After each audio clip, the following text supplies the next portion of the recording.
Boa noite a todos e a todas. Bem-vindos e bem-vindas à mesa 8 do segundo ciclo virtual de debates do Prof. História. Eu sou Alessandra Carvalho, sou professora do Núcleo UFRJ do Prof. História e também integro a Comissão Acadêmica Nacional. Para montar a programação do ciclo, nós convidamos mestres formados da turma de 2018, cujas dissertações foram indicadas pelas suas universidades para concorrer ao prêmio Melhor Dissertação do Prof. História, turma de 2018. Portanto, todos os trabalhos apresentados aqui já foram premiados nas suas universidades. Além dessas premiações nas universidades, o Prêmio Prof. História deu destaque a 6 dissertações. E uma delas vai ser apresentada aqui essa noite. É a dissertação da mestre Rosângela de Oliveira Duarte, da Universidade Federal do Pará. O título da dissertação da Rosângela é Conhecimento Histórico Escolar e Educação Patrimonial no Museu Memorial da Balaiada. Então, como integrante da Comissão Acadêmica Nacional, eu parabenizo a Rosângela por essa menção honrosa com a qual ela foi agraciada no Prêmio Prof. História de Melhor Dissertação, turma 2018, e também parabenizo o Saulo e o Vitor, que vão apresentar seus trabalhos para a gente essa noite. Eu tenho certeza que vai ser uma ótima discussão e mais uma oportunidade para a gente conhecer os trabalhos desenvolvidos pelos professores e professoras que têm feito do Prof. História esse programa de tanto sucesso. Agora, eu convido a professora Marise Campos, da Universidade Federal do Maranhão, para vir para a tela, porque ela vai mediar esse evento. Muito obrigada e que a gente tenha uma ótima discussão. Muito obrigada, Alessandra. Também saúdo todas as pessoas que estão aqui nesse segundo ciclo de debates do Prof. História, um momento tão interessante em que, de fato, a gente concretiza a ideia da rede, né? Uma rede que vai cada vez mais trazendo ideias e os produtos, tantas dissertações incríveis, não é? E essa troca, ela só faz mesmo engrandecer aquilo que a gente acredita que seja uma sala de aula de história que resulte em consciência histórica, que resulte em sentido, né? Como tanto aprendemos. Bem, eu chamo para compor essa sala, né? Essa mesa, então, o professor Saulo Nunes de Souza, que apresentará o seu trabalho, também o professor Victor Provenzano e a professora Rosângela de Oliveira Duarte. Boa noite, pessoal. Boa noite, Marise. Boa noite, Alessandra. Boa noite. Obrigado pelo convite. Muito bem. Muito bem, então vamos começar, né, a nossa mesa desta noite. Eu sou a professora Marise Campos. Boa noite, Victor. Sou professora do Departamento de História da Universidade Federal do Maranhão e professora do Prof. História aqui em São Luís, né, na UFMA, um programa que, assim, eu particularmente acredito e gosto muito. E então, quero dizer a vocês que agradeço, né, essa oportunidade de mediar uma mesa tão instigante e que conta com essas 3 apresentações que, para mim, demonstram, de fato, né, não só a importância, como a vanguarda do Prof. História. Discussões que têm se mostrado cada vez mais, né, refinadas e profundas, e que, como eu disse, para nós que pensamos uma sala de aula que alcance, de fato, consciência e sentido, não é? São falas muito preciosas. Eu chamo, então, né, aqui o professor Saulo para iniciar a apresentação. O professor Saulo, ele nos apresentará a comunicação, o local no ensino de história, ações didáticas para pensar historicamente. o professor Saulo, ele é mestre pelo Prof. História da Universidade Federal Fluminense, teve como orientador o professor Rodrigo de Almeida Ferreira. O professor Saulo é daqueles professores que a gente, né, já olha e já fala, nossa, inspiração. A experiência dele gira em torno de pesquisas com arquivos e participou de vários projetos incríveis, né, e de extensão na área da educação. Desde 2013, ele é professor de História no Colégio Estadual Hilton Gama, em São João do Meriti, na Baixada Fluminense. E eu destaco particularmente um projeto que eu achei incrível, chamado Nossas Histórias, fruto da pesquisa de mestrado, né, dele, e por meio dessa proposta, os estudantes eles foram levados, vejam só, né, que bacanérrimo isso, a buscar as histórias das localidades, né, em que aquelas crianças e adolescentes viviam por meio de entrevistas que foram organizadas pelos próprios estudantes. Eu adoro isso. E todo o material ele faz parte agora, né, do acervo da biblioteca do colégio. Então, Saulo, eu passo a palavra a você, assim como depois com o Victor e com a Rosângela farei uma pequena apresentação, mas queremos muito aprender com você, queremos muito ouvir o seu trabalho. Então, obrigado, Marise. Boa noite, pessoal. Vou falar um pouquinho sobre esse projeto que a Marise comentou, né, o Nossas Histórias, que foi o que foi, na prática, a pesquisa que eu desenvolvi no Colégio Estadual Hilton Gama, em São João de Meriti. Infelizmente, eu não sou mais professor desse colégio, apesar de ter desenvolvido minha pesquisa lá, porque recentemente eu transferi a matrícula para perto de casa, mas foi lá em que toda a pesquisa ocorreu no período desses 2 anos, né? Fiz parte dela em 2018 e dei uma continuidade mais aprofundada, fazendo de forma mais sólida, já em 2019. Então, só para situar a gente um pouquinho, né? O Colégio Estadual Hilton Gama, ele fica em São João de Meriti. São João de Meriti é uma das, digamos assim, dos municípios de entrada da Baixada Fluminense, né? Onde o metrô que vem do Rio termina e ali já começa a Baixada. Ele faz fronteira com boa parte dele com o Rio de Janeiro e com outros municípios, como Nilópolis, né? Da própria Baixada Fluminense. Bom, e essa pesquisa que eu desenvolvi, ela transitou dentro das áreas do que seria história local, história oral e história pública, né? Meio que esse triângulo de campos da história. Tá, mas por que eu resolvi trabalhar a história local com os meus alunos? Muitas vezes, né, a história local ela é trabalhada muito com o primeiro segmento ou até o, o sexto ano do segundo segmento do início do ensino fundamental, né, aquele começozinho de que eles começam a ver a história como uma área mais específica, com um professor especialista, ou também muitas vezes é trabalhada com alunos de EJA, né, para já trazer lá a experiência de vida sobre uma localidade em que se viveu. No caso, eu não fiz com nenhum desses públicos. No caso, eu trabalhei com turmas de primeiro ano, né? Não só por isso, né? Turma do primeiro ano, ela não tem muita relação, a cronologia, né, no currículo da Secretaria de Educação do Rio, não bate nem um pouco com o que eu trabalhei, que foi o tempo presente, digamos assim. Né? Volta mais da antiguidade até o fim da Era Moderna, e dá para os alunos uma sensação meio esquisita de eles viram do sexto ano ao nono ano todo aquele decorrer da história, chega no primeiro ano e volta tudo de novo, né? Mas não, resolvi, em paralelo ao trabalho que eu fiz, de dar as minhas aulas do currículo que eu sou obrigado a dar, fazer essa atividade. Então, por que também, né? Porque eu descobri que ele, com meus alunos, por outras atividades que eu já tinha feito, e com os professores também da escola, que muitos eram da localidade, ou tinham vivido, ou estavam há muito tempo ali, uma certa predisposição natural deles em falar sobre o passado local, disputar sobre o que se conhecia do passado local. Então, eu vi que ali era um espaço propício para isso, né?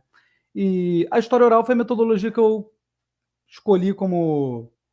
escolhi para trabalhar a história local, mas não é necessariamente fundamental você trabalhar por meio de história oral, mas eu achei que foi a forma em que eu consegui mais aproveitar essa disposição em si falar sobre o passado local e aproximar mais da vida, né, do presente deles, a história na sala de aula, né? Porque muitas vezes uma série de conhecimentos que o aluno tem sobre o passado local, coisas que ele ouve da família, tá ali, tá banalizado para ele, porque para ele é comum, né? Quando a gente conhece alguma coisa que se torna comum, mas não necessariamente essa relação, essa conexão com a história ensinada na escola, fica tão clara.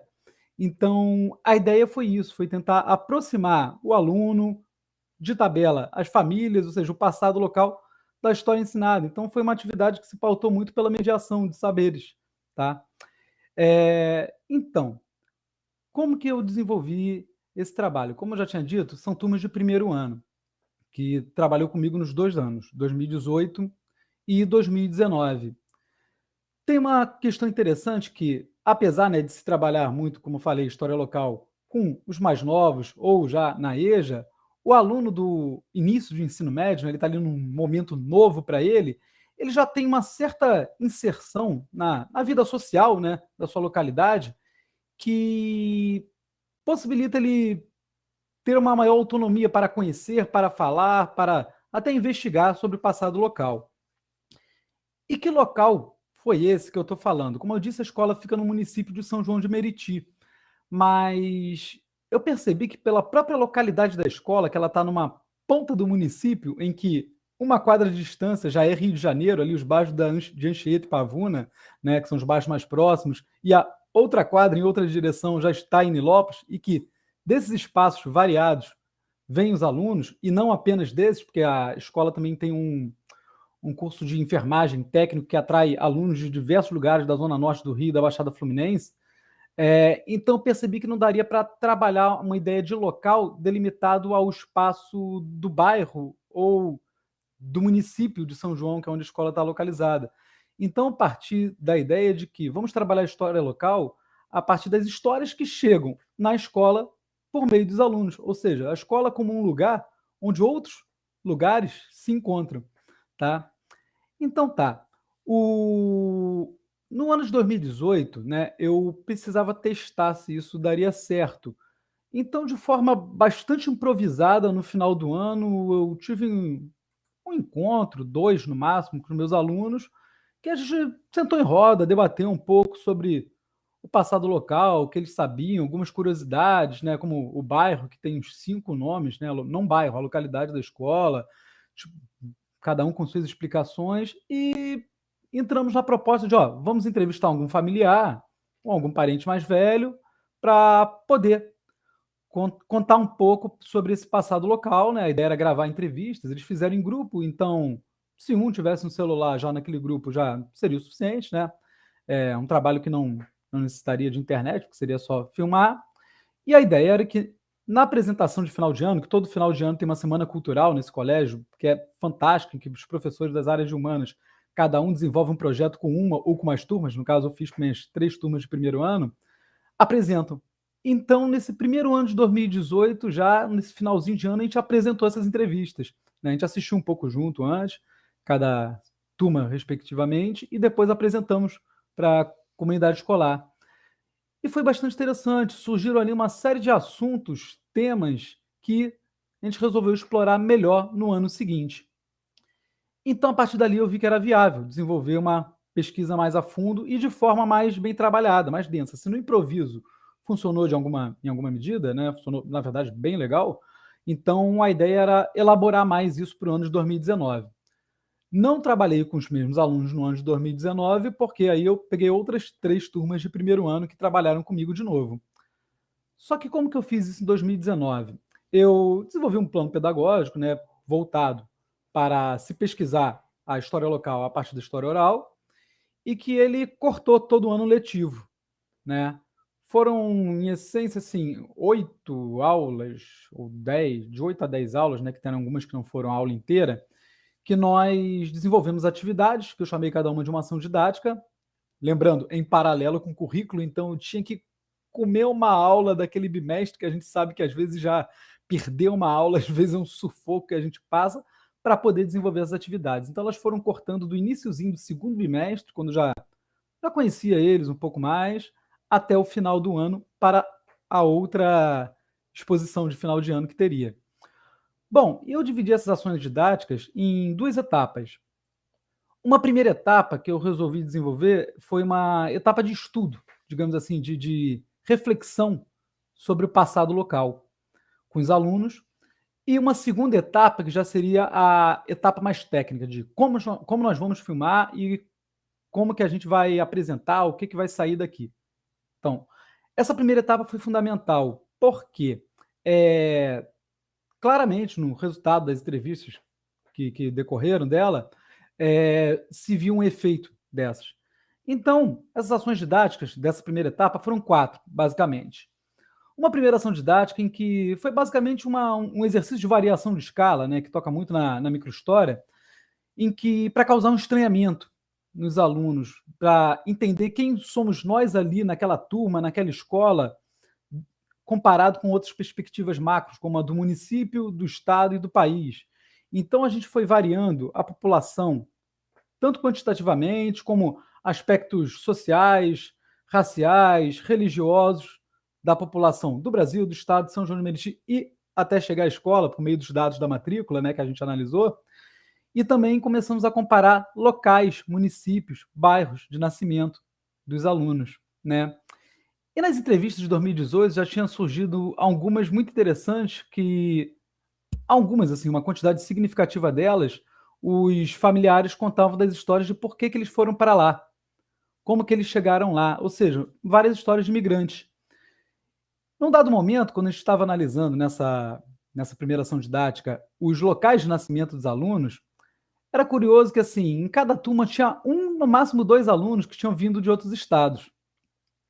Agora, quando perguntava nas turmas quem tinha pai, mãe, avô ou avó nascido em outros estados, mais da metade da turma levantava a mão. Então, claramente ali existia um processo, né, histórico de migração intenso num dado momento, mas que já não era tão presente para a geração dos meus alunos, né? E que esse foi um dos assuntos que mais cortou todo o trabalho, fora outros, tá? E já num segundo momento, de uma segunda ação didática, já isso cerca de um mês depois, né, não foram seguidas, elas foram bem espaçadas, exceto as últimas que precisaram de um período menor de tempo, a gente começou a analisar o passado local de outra forma. Então, levei diversas fotografias antigas que eu consegui encontrar da localidade para eles, relatos de memorialistas, notícias de jornal, comparações estatísticas de censo do IBGE, 1000 coisas que a gente foi analisando. E a ideia é dividir em grupos, focar, se debruçar sobre aquele material e fazer, no final da aula, uma roda de conversa, né? Alguns pontos chamaram a atenção dos alunos, como quando o município foi fundado em 1948, que ele se emancipou de Caxias, que tinha se emancipado pouco tempo antes de Nova Iguaçu, que antigamente era tudo Nova Iguaçu, na Baixada Fluminense. Como o município que tinha 60 mil habitantes, 25 anos depois, nos anos 70, já tinha 300 mil. Eles começaram a associar com o assunto da aula anterior. Outras coisas que chamaram muita atenção deles, como assim existiam 16, 15 cinemas na década de 50, existiam uns 9 na década de 70 e atualmente existe um num canto isolado no shopping da cidade, né? Então, uma série de assuntos e falas comuns que às vezes surgiam nas rodas de conversa, como antigamente isso aqui era tudo mato, não tinha nada, né? Ou então uma posição muito dicotômica e muito comum quando se fala do passado local, que o passado local era muito melhor, mas ao mesmo tempo muito pior. Como assim? Né? Muito melhor porque, segundo eles, não tinha essa bandidagem. Né? A Baixada Fluminense, infelizmente, nos noticiários é muito marcada apenas pela criminalidade, sendo que vai muito além disso. A Baixada Fluminense digamos que é um grande nicho cultural do Rio de Janeiro, né? E que não se foca, às vezes, tanto nessa questão. Também, às vezes, falava, era muito melhor por conta disso, ou, era muito pior porque não tinha nada para fazer.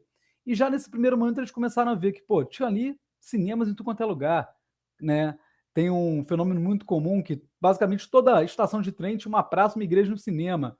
E eles descobriram que tinha um cinema ali próximo à escola, que não tinha mais, né?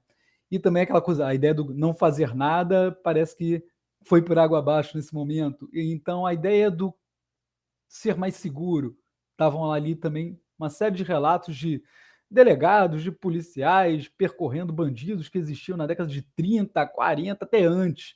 Então, vimos que a coisa não era bem assim, não dava para se relacionar com o passado tão no 880, como se ele fosse maravilhoso ou como se ele fosse um momento horrível, né, horrível de tedioso. Também não dava. Bom, já no terceiro momento, a gente basicamente fez uma roda de conversa que os alunos foram solicitados antes para procurar suas famílias, conversar, né, sobre o passado local e a gente trocar essas experiências. E foi muito interessante como essas experiências trocadas nessas rodas de conversa, já nessa terceira ação didática, né, refletiam alguns assuntos que eles tinham visto, porque eles perguntaram para os familiares da onde que tinham vindo, quando e por quê, ou se tinham vindo, né, de fora, se tinha cinema, se tinha bloco de carnaval, como que era ali a vida local, uma série de coisas que antes, no primeiro momento, eles não comentavam. Então já vemos ali um efeito, né, dessas ações rolando. Alguns alunos, é muito comum, às vezes, na fala de um aluno, falar, não, porque a minha avó foi a primeira moradora da onde hoje tem o condomínio tal, quando antes ali era sua casa. Aí virava outro e falava, não, a minha avó que foi a primeira moradora da região tal. Então, toda uma disputa ali, né? Possivelmente, dependendo do tamanho da região, tiveram vários primeiros moradores, né? Mas bem frutífero. Então, teve uma troca muito intensa e muito grande e com um diálogo com todo o processo que já estava acontecendo, né? E para encerrar essa primeira parte desse conjunto de ações didáticas, a gente sentou e assistiu os vídeos feitos em 2018, né? Para ver nesses vídeos novas fontes, né? E se inspirar no que a gente poderia fazer. Então foi interessantíssimo que eles morriam de rir quando eles viam um colega ali entrevistando, ou quando viu o avô ou a mãe de um colega, e meu vizinho ali, não sei o quê, e tudo. Então chamou bastante a atenção deles, né? Ver os colegas fazendo algo e também eles mesmos, né, começaram a observar algumas coisas. Pô, o cara tá olhando ali para o nada, não tá olhando para a câmera, parece que tá com tédio e tudo. Eles mesmos já foram refletindo sobre formas melhores de montar uma apresentação mais bem estruturada, né, comparado com os colegas que fizeram no improviso, quase no susto. Então, a partir daí a gente encerrou esse pedaço de preparação, reflexão, essa etapa, né, e fomos para uma segunda etapa, já no segundo semestre do ano, já do segundo semestre para o fim, que foi a etapa mais prática. Bom, de início, eu tentei com eles, já tinha solicitado que eles procurassem alguém que fosse possível se entrevistar, né? Alguém que eles acreditassem, já que tivesse um conhecimento sobre o passado local, de quem já tivessem ouvido alguma coisa. Muitos não procuraram, é claro, né? A gente sabe como é aluno, outros foram atrás também. Outros achavam que às vezes só por ser alguém mais velho poderia ser alguém entrevistado, mas não sabia se tinha alguma coisa para falar, mas já tinha solicitado que eles fossem em busca de um potencial entrevistado. E eu fiz uma atividade que foi um completo fracasso, que eu pedi para eles elaborarem um roteiro de como eles fariam isso, e não deu certo. Aí é aquela coisa, nem sempre que a gente está planejando dá certo. Então, eu tive que inserir mais uma ação no meio desse momento para poder tentar preparar minimamente eles. Então, da noite para o dia, eu peguei e criei um material, né, um manual, digamos assim, de entrevista para os alunos que tinha uma série de coisas, tanto falando sobre forma de filmagem, iluminação, edição, essas coisas que eles sabem muito melhor do que eu, assim como também imprevistos que podem acontecer numa entrevista, né? Como se uma pessoa se emociona, se ela não quiser tocar no assunto, como às vezes montar, né, o ambiente, uma série de questões também que estão presentes, né, na, nos estudos de história oral, sobre como se portar ali, mas tentando passar de uma forma mais didática, mais maleável para eles, né?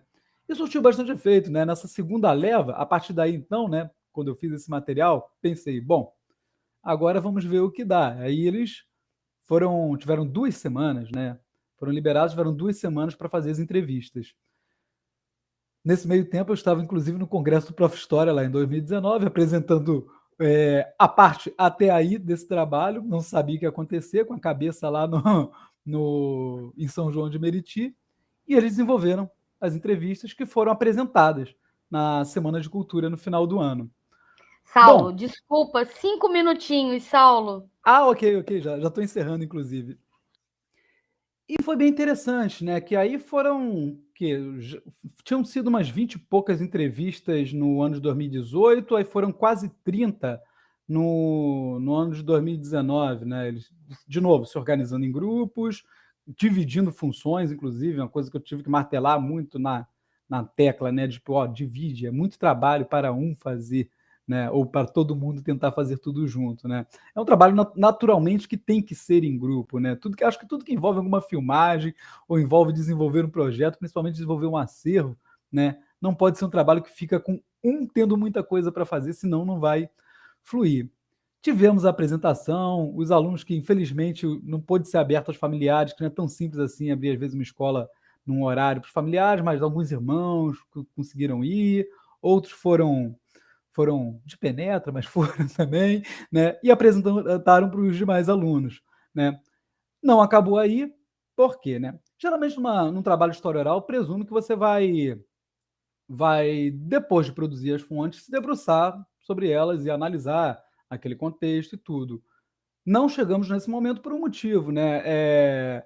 Não era uma pesquisa de história oral que eu estava desenvolvendo. Eu estava, a partir de entrevistas e a partir da metodologia da história oral, construindo um acervo com eles, né? E a proposta era mais reflexiva, de agir na consciência histórica dos alunos sobre o passado local, aproximar eles, famílias e tudo. Então, uma série de conhecimentos chegando junto naquele momento para se desenvolver esse acervo. Então, o processo para se chegar à entrevista, acho que até foi mais importante do que fosse a gente, depois dali, sentar e ficar vendo, analisando as entrevistas. Inclusive, seria até uma certa maldade, depois desse processo todo de um ano, agora nós vamos começar a analisar. Não, seria um pouco cruel. Tá? Então, depois disso, né, aí ficou uma parte pesada que teve que ficar para mim, eu separei esse acervo. Eles fizeram a transcrição também das entrevistas, né? Que por si só é um trabalho pesadíssimo, a gente sabe, transcrição é uma das coisas mais difíceis, cansativas de se fazer. E disso a gente desenvolveu um acervo com livretos, com as entrevistas todas de 2019 transcritas, e várias unidades, né, de 8 volumes, de umas 4 ou 5, acho que eu fiz, ou 3, não me lembro mais, unidades de 8 volumes de DVDs, cada um ou focado para a história de um bairro, ou focado por uma temática, como, por exemplo, história de quem veio de longe, ou manifestações culturais diversas, tudo isso compondo o acervo da biblioteca escolar, junto com os materiais, as fotografias e outras coisas, as fontes que a gente utilizou durante a pesquisa, durante as ações didáticas da primeira etapa, né? Para isso foi fundamental a colaboração da Carla Maísa, que é a bibliotecária da escola, e uma particularidade muito positiva dessa escola, né, que infelizmente nem toda escola que eu trabalhei tinha, que é uma biblioteca muito atuante, muito viva, que desenvolve uma série de projetos durante um ano inteiro com os alunos, né, onde tem sempre aluno estudando ou batendo papo, professor ali, eu também estudando tudo, e que foi fundamental essa participação, essa colaboração, né? Eu sei que hoje em dia a gente não trabalha tanto com acervo material físico, né, dessas entrevistas e tudo. Foi feito também, até por solicitação da banca de qualificação da professora Sônia e da professora Sônia Vanderlei e Ana Mauad, um Facebook, um Instagram, né, do projeto Nossas Histórias, em que antes da apresentação de 2019 eu já estava inserindo ali as entrevistas de 2018, meio que sendo uma prévia, preparando, e depois inseri mais entrevistas de 2019, né? Por solicitação deles, até porque vários falaram que, olha, minha mãe não vai querer deixar isso aí aparecendo na internet, não. Minha avó não vai querer falar se qualquer um puder ver. Então, por solicitação deles mesmos e para que eu percebi que perderia muita coisa interessante se deixasse aberto, esse perfil ainda existe, mas ele é fechado, né? Ele pertence à escola. De vez em quando, até hoje, eu atualizo alguma coisa, alguma informação lá, mas esse acervo está lá disponível no Colégio Estadual Hilton Gama. Quem procurar a escola, entrar em contato, vai poder acessar. O pessoal é super receptivo e é basicamente isso que eu desenvolvi com eles. Obrigado, Marise. Encerro por aqui. Nossa, Saulo, que pesquisa fascinante. Obrigado. Olha, incrível, hipnótica e assim, quebra o paradigma mesmo de que essas práticas são utópicas. Não. De vez em quando eu ouço isso e eu falo, não! E assim, sua fala, né, ela consolida mesmo isso. Muito obrigada, Saulo. Voltamos daqui a pouco para o debate e o bate-papo, né? Muito obrigada. Bom, teremos agora, né, nessa continuidade dessa mesa que já começou incrível, eu chamo agora o professor Victor Provenzano para a nossa sala, para a apresentação. O professor Victor Provenzano, ele vai nos apresentar a comunicação. É aula ou esporte? Pensando o Brasil através das Copas de 1950 e 2014. O professor Victor é licenciado e bacharel em História pela Universidade Federal do Rio de Janeiro, é professor do ensino básico e mestre pelo Prof. História da Universidade Federal do Rio, da Universidade Federal do Estado do Rio de Janeiro, Unirio, sob a orientação do professor Flávio Limonsic. As ênfases das pesquisas do professor Victor são História do Esporte e Ensino de História. Bom, professor Victor, fica a pergunta que eu já vi, que é um dos motes que, né, sempre fazem para você e que motiva o seu trabalho aqui e que será aqui, né, em parte apresentado. Afinal de contas, é aula ou é esporte? Então, eu passo a palavra para você, Victor, e muito obrigada por um trabalho que, né, de antemão, a gente também já se sente muito inquieto e com muita vontade de te ouvir e aprender. Então, a palavra é toda sua, Victor. Obrigado, professora Marise. Eu, primeiramente, quero agradecer ao próprio pelo convite. Participar de qualquer evento relacionado ao Prof. História é um prazer, porque, de fato, esse mestrado tem um diferencial, né? Ele coloca a academia em sala de aula e a sala de aula na academia também. Então, essa troca é para todos os envolvidos. Eu vou falar um pouquinho a respeito do trabalho, né, da tese de dissertação, é aula ou é esporte, através das Copas de 1950 e 2014. Deixa eu compartilhar a tela com vocês, que eu preparei aqui um...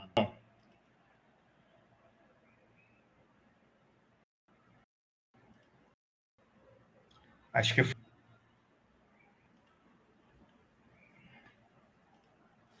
Então, eu preparei uma rápida apresentação da proposta desse trabalho, que, em resumo, analisar as possibilidades de utilização do esporte, de eventos esportivos, como objetos de investigação em uma aula de história. E a escolha por esse tema está atrelada a uns fatores, a uma série de elementos. Primeiro, a minha paixão pelo esporte, né, só do futebol. Embora o futebol tenha um lugar de destaque, inclusive na própria elaboração do trabalho, mas eu me refiro ao esporte de uma maneira geral. E a oportunidade de reunir duas paixões em um projeto de pesquisa, história e esporte, foi e é algo. Em segundo lugar, a consolidação e a importância da história do esporte como campo de investigação para a pesquisa histórica. O esporte que é em si um objeto, o esporte que é em si uma temática, e que, para além disso, ele pode ser um elemento-chave que contribui de forma muito significativa para a análise, para o debate, para a problematização de conceitos, de cenários, de contextos históricos e geopolíticos. Eu separei algumas citações aqui, que inclusive estão na introdução do trabalho, porque elas exemplificam, elas servem de inspiração para a nossa proposta de atividade. Especialmente eventos esportivos são meios e fontes através dos quais podemos compreender a história em sentido mais amplo. Sendo assim, além de uma história, seria possível fazer uma história através do esporte. Essa é a perspectiva na qual o nosso trabalho se apoia. A possibilidade de fazer uma história a partir e através do esporte em sala de aula na educação básica, envolvendo um mecanismo, né, uma atividade que provoque, né, que contribua para que alunos e professores identifiquem no esporte historicidade. Porque o esporte possui historicidade. Os eventos esportivos possuem historicidade. E, portanto, eles podem, devem ser utilizados como objetos de análise, como objetos de investigação.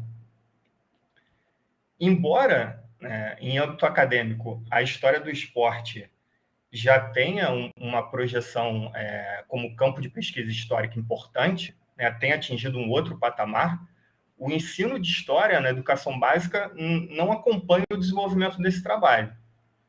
História e esporte, eles permanecem distanciados, né, na educação básica.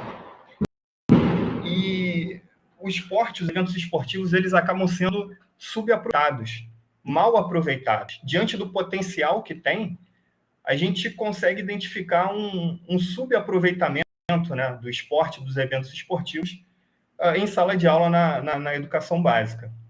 Isso ficou ainda mais claro para mim depois da análise de apostilas e livros didáticos.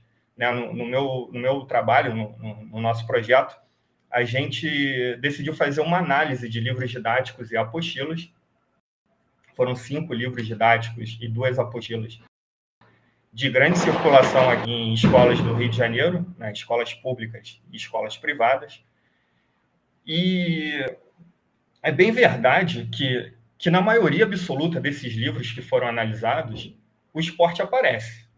Algum evento esportivo, pelo menos, aparece. Mas também é bem verdade que ele só é citado. Ele aparece como um apêndice, uma ilustração ali no cantinho da página, por vezes de maneira até diva.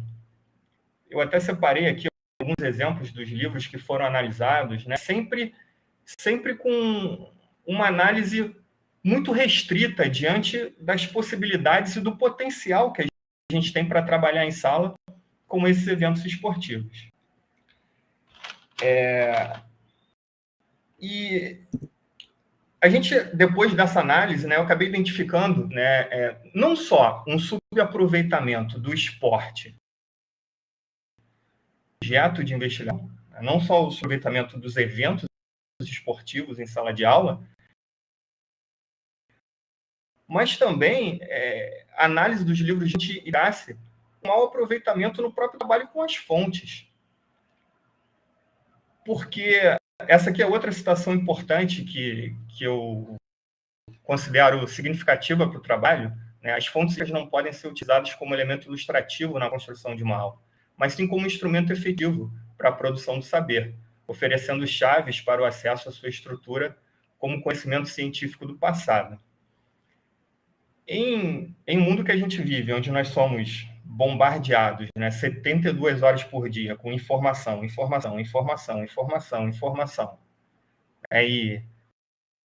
muitas e muita desinformação, trabalhar em sala de aula com os nossos alunos a diferença entre informação e a produção do conhecimento é fundamental. Fazer com que o nosso aluno identifique como se dá a construção do conhecimento científico do passado, como do conhecimento histórico, é algo importante.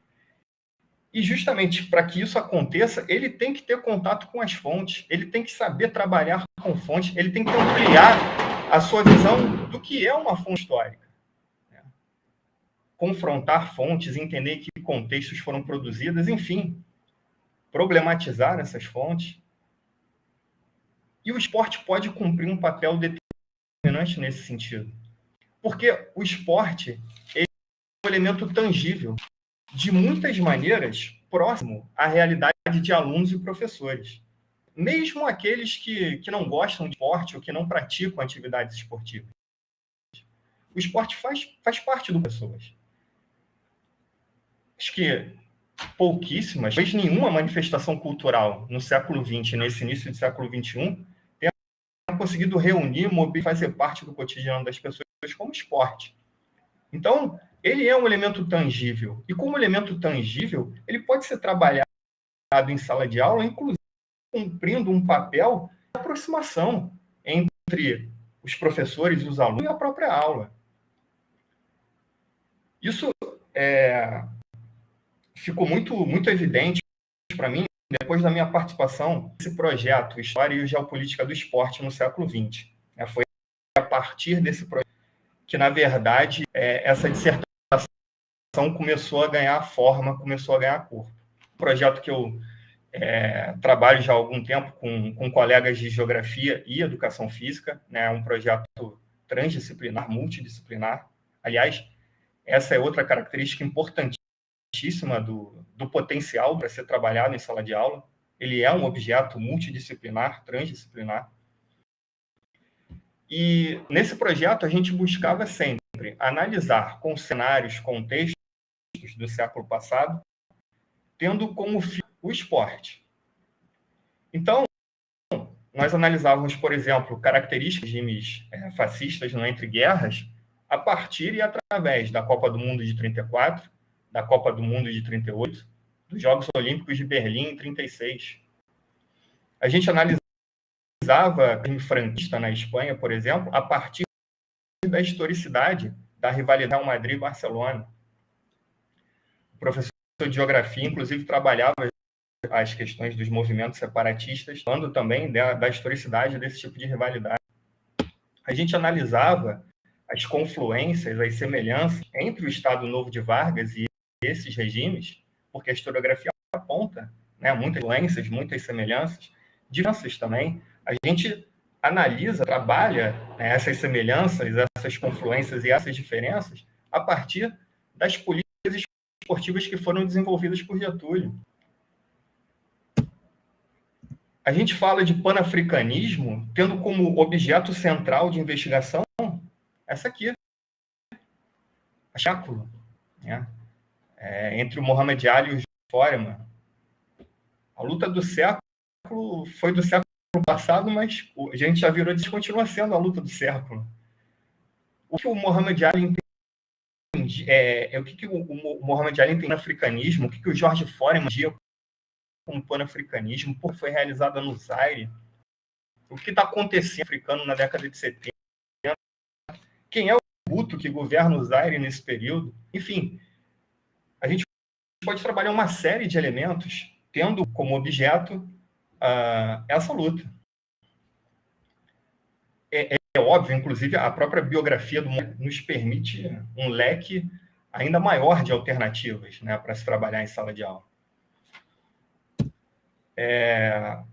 Eu tenho certeza que se eu chegar em sala e comentar com os meus alunos que a gente vai trabalhar hoje a Guerra das Malvinas, eu tenho certeza que 80% da sala vai em do que se trata. Guerra das Malvinas, que parada é essa?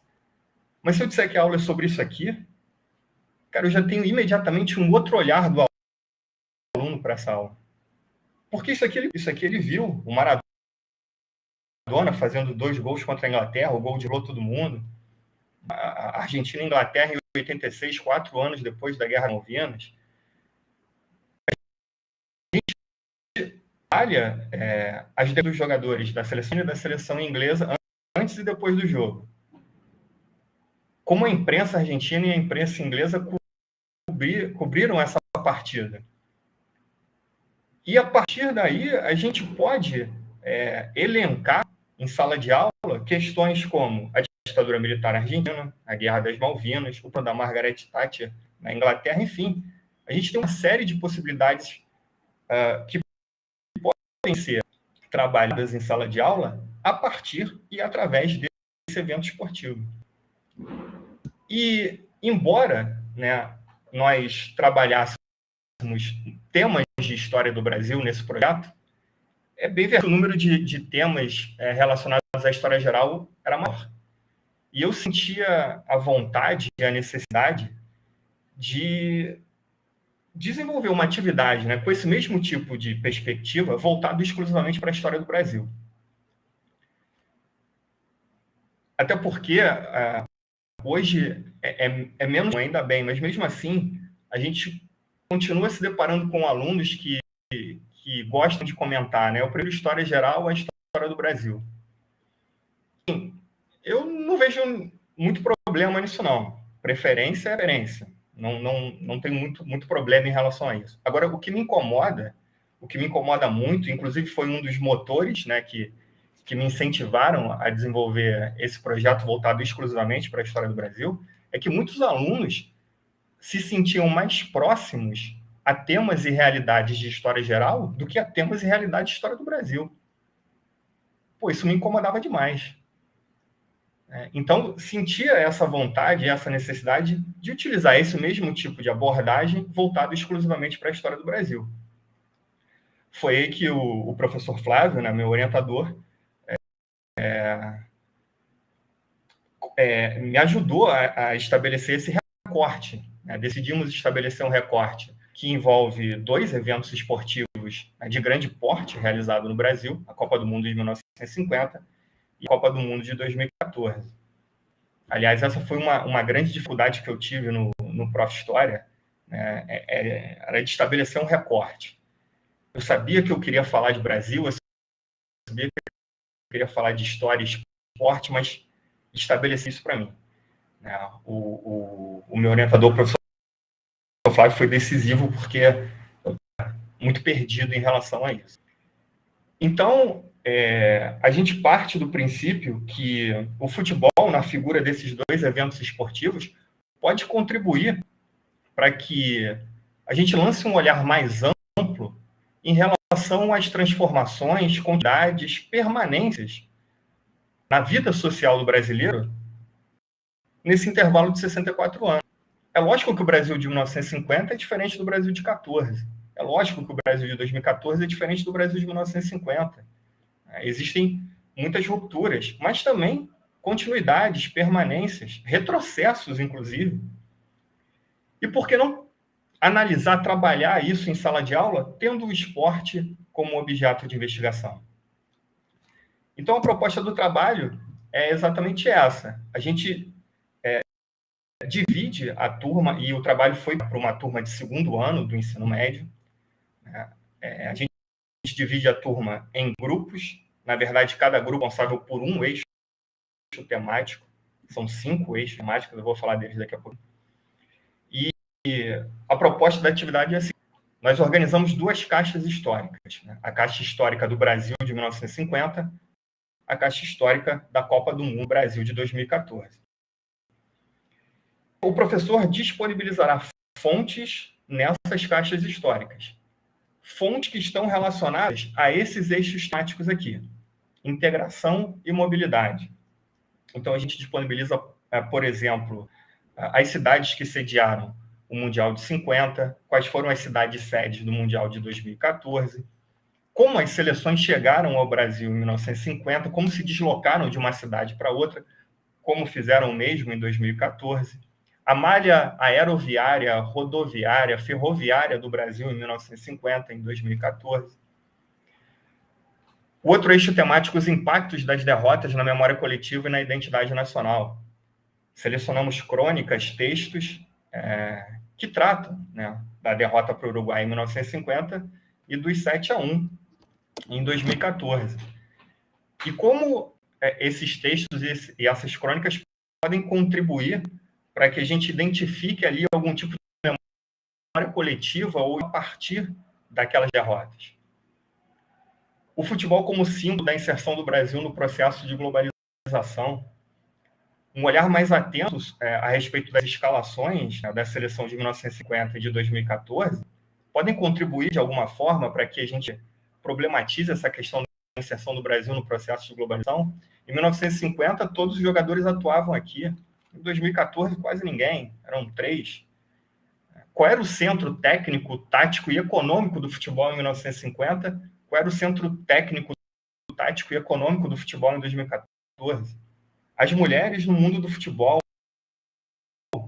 E esse aqui é um outro tema que eu vou falar de forma mais aprofundada daqui a pouco, porque quando a gente fala das mulheres no mundo do futebol, não é só ali dentro das 4 linhas, não é só a seleção feminina de futebol. é no cenário futebolístico de forma mais ampla. Qual era a participação em 1950? Qual foi essa participação em 2012? Qual é essa participação hoje em dia? E a elitização é o esporte mais popular do planeta, né? O futebol nasceu como um esporte de elite, tornou-se o mais popular do planeta e vem sofrendo um processo de elitização. Então, cada grupo vai ser responsável por um eixo temático.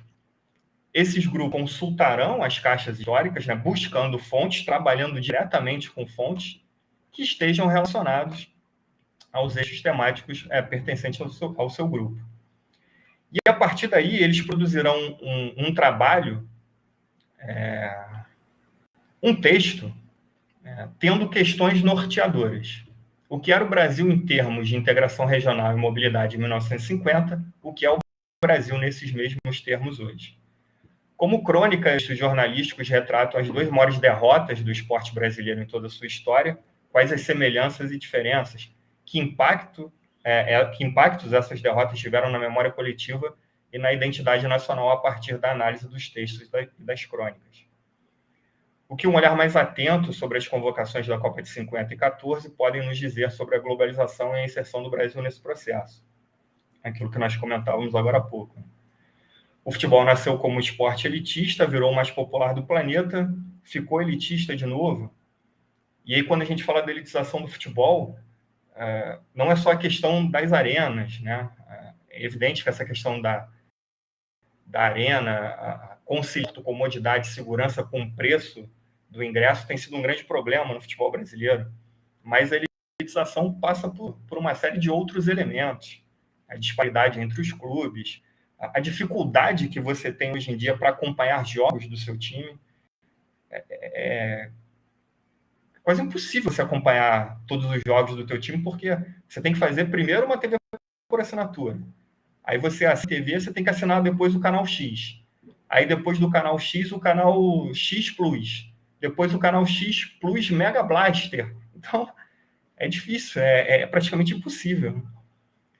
E as mulheres e o futebol no Brasil, aqui a participação feminina no cenário futebolístico, e aí, como eu comentava agora há pouco, de uma maneira ampla, não só dentro das quatro linhas, mas qual era a participação feminina na organização do Mundial de 1950, na administração de clubes e entidades ligadas ao futebol em 1950.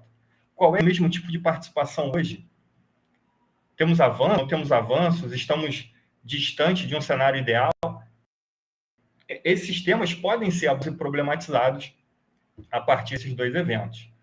Então, o objetivo, a proposta do trabalho é essa, fazer com que, ao final, um quadro comparativo seja montado para, através desse trabalho direto com fontes, a gente consiga lançar um outro olhar, dando protagonismo aos alunos, trabalhando diretamente com investigação, a gente consiga lançar aí um outro olhar sobre a vida social do brasileiro, a partir desses eixos temáticos, nesse intervalo de 64 anos. O capítulo 4 seria o capítulo de conclusão da atividade.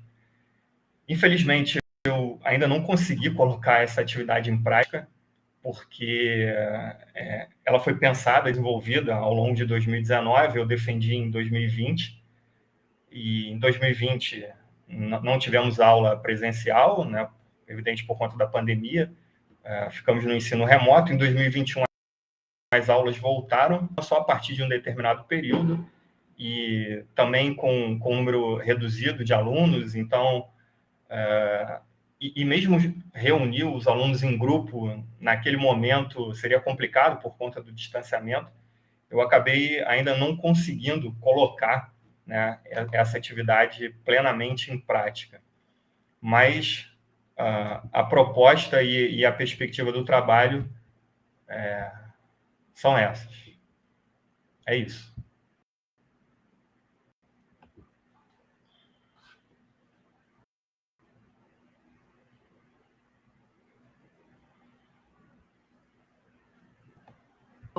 Meu micro. Victor, que trabalho é esse, né? Esse é o Prof. História, né? Eu adoro esse programa, de fato. Quando eu digo que o Prof. História é vanguarda, não, eu não estou enganada. Que portal é esse que você nos abre, né, com a sua pesquisa?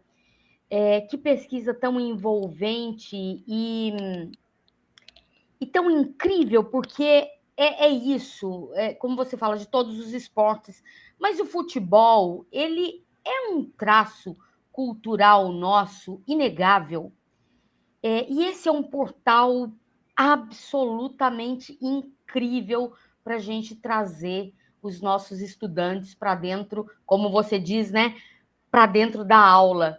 Victor, amei, e daqui a pouquinho a gente volta também para poder certamente trilhar aí um bate-papo que, né, você ainda terá muito para nos contar. Muito obrigada, Victor, pelo seu trabalho, pela sua pesquisa, e que, na verdade, é tão concreta, né? Muito obrigada. Obrigado. Eu que agradeço. Muito bem. Olha, gente, que mesa, né? Que trabalhos. Nossa, Saulo, Victor, eu estou aqui, já estou anotando 1000 coisas, porque eu digo, eu estou há 3 anos de me aposentar, mas eu me surpreendo cada vez mais. E como é bom quando a gente vê pesquisas que nos dão a certeza de que nós estamos trilhando um caminho que é um caminho verdadeiramente libertador de um conhecimento que é o conhecimento que resulta na consciência histórica, né? no pertencimento. Maravilhoso. E completando essa tríade, né, tão incrível, formada pelo Saulo e pelo Victor, nós teremos a comunicação intitulada Conhecimento Histórico Escolar e Educação Patrimonial no Museu Memorial da Balaiada, que será apresentada pela professora Rosângela de Oliveira Duarte. A professora Rosângela, ela é mestre pelo Prof. História da Universidade Federal do Pará, e como a professora Alessandra, ela falou no início da nossa mesa, a professora Rosângela, ela foi contemplada com menção honrosa no Prêmio Prof. História de Melhor Dissertação, turma 2018.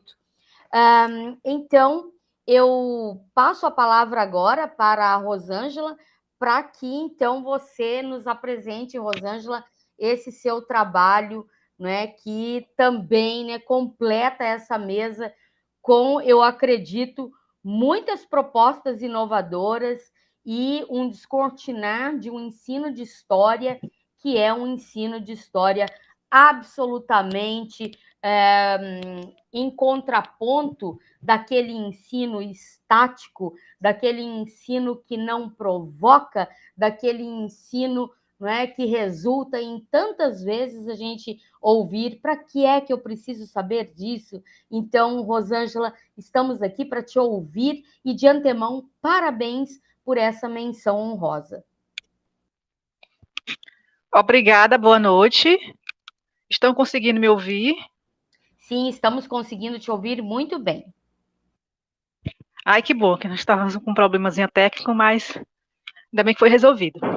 Né? Então, obrigado, boa noite. Como a professora Marise disse, né, eu sou formada pela Universidade Federal do Pará, né, o seu Prof. História lá, e a minha dissertação é intitulada Conhecimentos Histórico e Educação Patrimonial no Memorial da Balaiada. Ela procura responder o seguinte questionamento, né? Quais conhecimentos históricos, né, e quais as possibilidades de educação com patrimônio cultural material a gente consegue em uma aula visita no Memorial da Balaiada. Tá? Então, foi essa a minha questão norteadora da minha dissertação. Tá, de antemão, eu agradeço, né, a oportunidade de estar nesse ciclo, né, de debate. É tão importante porque ele abre uma vitrine, né, de de oportunidade dos alunos que estão ingressando agora conhecer, né, o que é que nós estamos debatendo, o que é que nós estamos produzindo, né, porque muitas das vezes a gente entra no programa e leva um choque quando a gente sabe que a gente tem que entregar um produto resultante da nossa dissertação. Então, eu acho que uma grande inquietação dos estudantes que estão entrando, eu passei por isso, né, sobre essa questão do produto. Então, como o foco desse ciclo é justamente a gente focar na parte propositiva, né, vou falar um pouquinho, né, do meu produto final, e ao longo da apresentação eu vou falando, tecendo considerações de como foi realizado a minha pesquisa, tá? É só um esclarecimento, gente, que eu acho que vocês podem ficar com um nó na cabeça de vocês, tá? Eu sou professora da rede estadual do estado do Maranhão, né? Eu leciono em Timon. Eu moro em Teresina, que é bem próximo, e eu cursei o mestrado no Pará. Tá? Então, a minha pesquisa foi realizada em Caxias, que é a minha cidade natal, que fica a uns 64 quilômetros da cidade de Mon, onde eu leciono. Okay? Então, é um emaranhado de trajetos. Então, para vocês não ficarem em dúvida, e a professora Marisa é minha conterrânea, tá? Na tela de vocês está o meu produto, certo? Que é um site, né, intitulado Memorial Virtual. Então, a minha dissertação, o que eu ia pesquisar, né, ela foi gestada durante as discussões nas disciplinas, né, porque eu entrei lá sem saber o que realmente eu ia pesquisar, qual linha de pesquisa eu iria seguir, né, e foi durante esses debates, né, do pensar a nossa prática, né, e os professores sempre falando, né, das nossas inquietações, das nossas angústias enquanto professores de história, né, para a gente pensar sobre isso na nossa prática, e daí eu pensei em trabalhar com museu, né, por quê? Eu tive uma experiência, né, com os alunos, que não foi eu que levei, né, eu fui só acompanhando a turma, não foi eu que levei esses alunos para o museu, para visitar o museu, né, só que é aquela tradicional visita passeio, né, onde os alunos vão, o professor deixa os alunos soltos, no final ninguém questiona nada, ninguém debate nada, né, os alunos percorrem todas as salas do museu, enfim. Tá? Então, a partir daí eu comecei a pensar que essa não seria e não é uma prática realmente que leva o aluno a construir, a problematizar conhecimentos no museu. Daí, então, eu decidi trabalhar com um museu. E a escolha do Museu Memorial da Balaiada, que fica em Caxias, né, foi uma escolha que está relacionada também com a afetividade que eu tenho, né, com o memorial. A sua inauguração em 2004 foi no período que eu estava cursando a graduação, que o polo da UEMA lá fica em frente, certo? E também por questões também que o Museu Memorial da Balaiada, ele resgata, ele constrói, né, a história dos sujeitos que tradicionalmente são apagados da nossa história tradicional. Tá? Então, ele vem com esse viés de baixo, né, desses sujeitos que foram silenciados, dessas camadas populares. Então, a temática da Balaiada em si, ela já foi um motivador para eu escolher o memorial a ser trabalhado com meus alunos, né?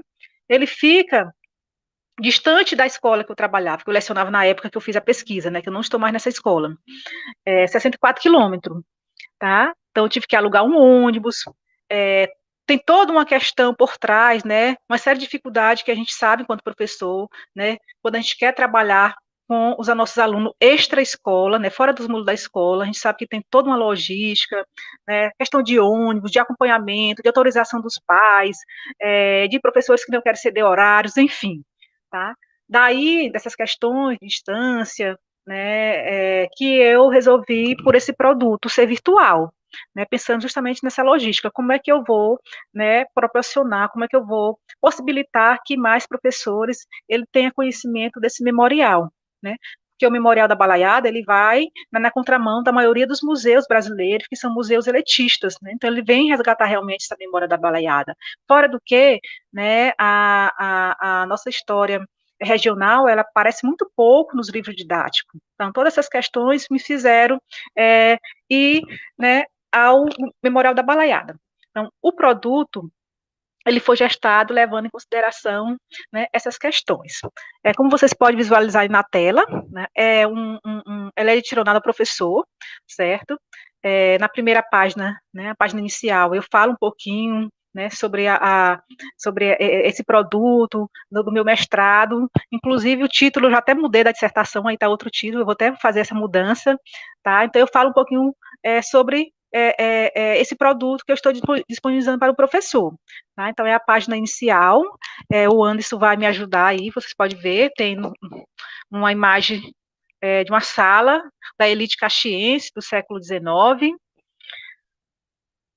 Estou contando com o apoio aqui do Anderson, tá, gente? Para ele fazer a navegação aí no site, por causa do problema da minha internet.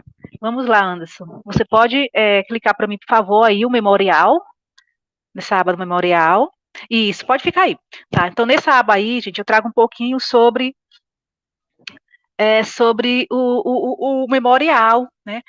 Os objetivos de sua criação, né, quando ele foi criado, por que ele foi criado, porque na cidade de Caxias, que foi o palco final da revolta da Balaiada, né, tem uma memória oficial, né, ligada, né, aos vencedores, né, às ruínas do forte, do quartel, né, um monumento construído em homenagem a Duque de Caxias, que foi considerado pacificador da Balaiada. Então, já tinha uma memória sobre a Balaiada, mas uma memória das elites, uma memória que vem de cima.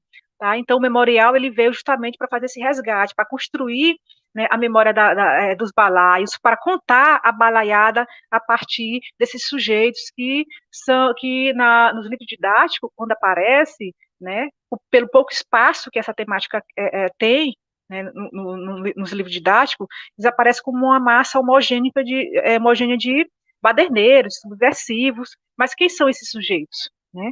Por que eles se revoltaram, né? Então, quando a gente vai lá no memorial, a gente aprende que são sujeitos, são indígenas, né? São negros escravizados, são negros aporreados, não são vaqueiros. Então, o memorial ele vem justamente para fazer o resgate dessa história, o resgate dessa identidade, para contar a versão dos balaios. Daí sua importância nesse cenário, né, hoje tão crítico de negação, de apagação de alguns sujeitos, de tentativa de negação, tentativa de apagar as memórias de alguns sujeitos importantes da nossa história. Pode abrir novamente, antes, por favor. Isso. Aí o texto abalaiado, eu não vou pedir para ele entrar, porque quando clica, ele leva para outra página, né? Certo? Então ele abre para outra página, a balaiada eu trago, né? Um pequeno resumo sobre a balaiada, o que foi, quando aconteceu, quais foram os sujeitos que foram envolvidos, né? Eu faço um resumozinho sobre o que foi esse conflito, e ao final, pode descer aí, por favor, Anderson, eu deixo, né, uns referenciais para o professor se aprofundar sobre a temática. Né? Tem até o link, que não clique no link, sobre um documentário que foi feito sobre a balaiada, que o professor pode passar para os alunos, né? Ele pode acessar outras fontes, ele pode fazer a contraposição das versões contadas sobre a balaiada no memorial e nos livros didáticos com os alunos, para questionar, né, o porquê dessa diferença, né, de versões de história. Tá? É muito importante fazer esse contraponto. Pode subir, por favor, Anderson. E pode abrir novamente a aba, o memorial. Eu acho que ainda tem mais coisa. Certo, aí tem uma série uma galeria de fotos, que você não precisa clicar, de fotos aéreas, enfim, né, essas fotos aéreas, ela foca mais, né, nos principais líderes, né, que são sujeitos realmente que o memorial, ele faz o resgate, né, que é Negro Cosmo, certo, o Cara Preta, enfim, o Balaio. Então eu trago uma série de galerias de fotos desses líderes, né, para se pensar a identidade deles e a história deles. Anderson, por favor, na metodologia.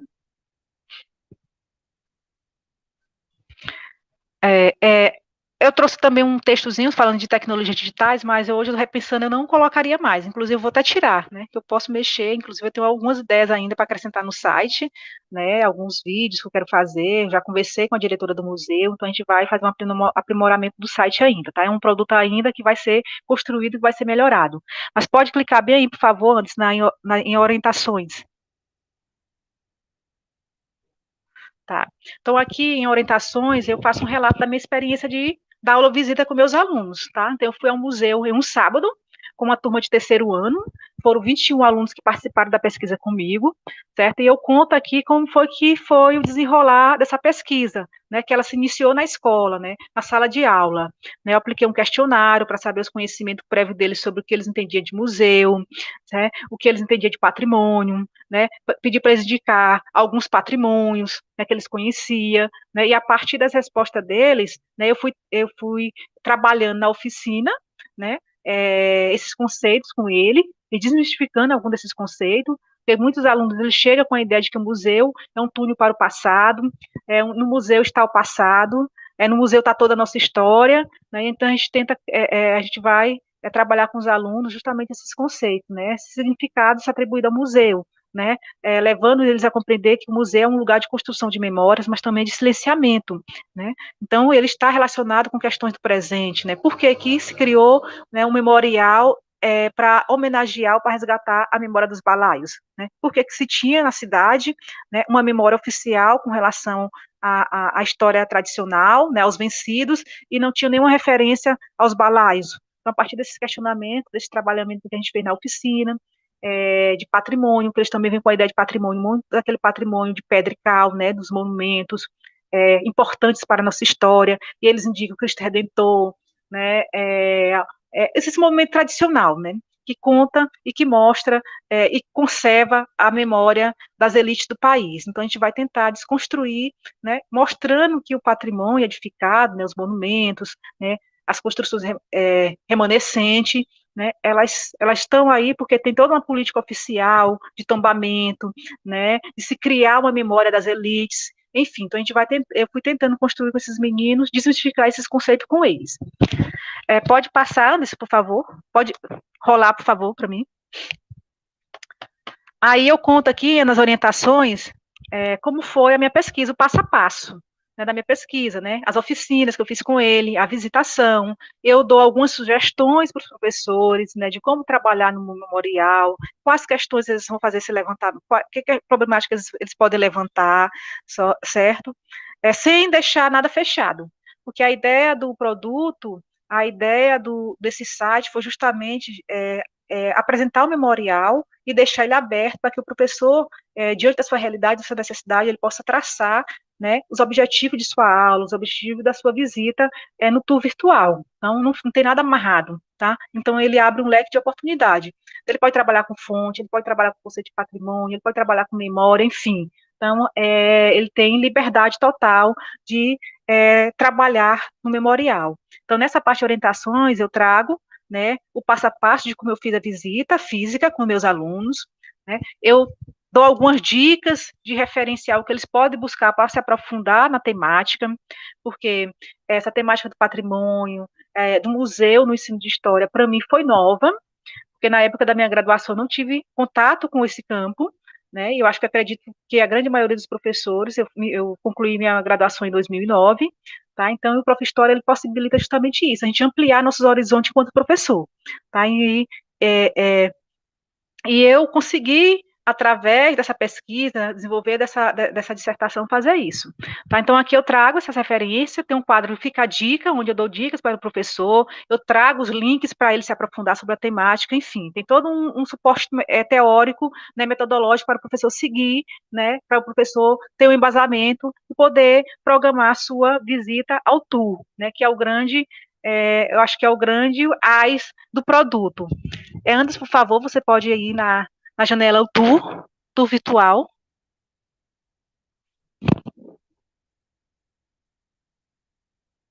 Isso. Então, aqui, gente, o professor, ele saiu. Vai para outra página.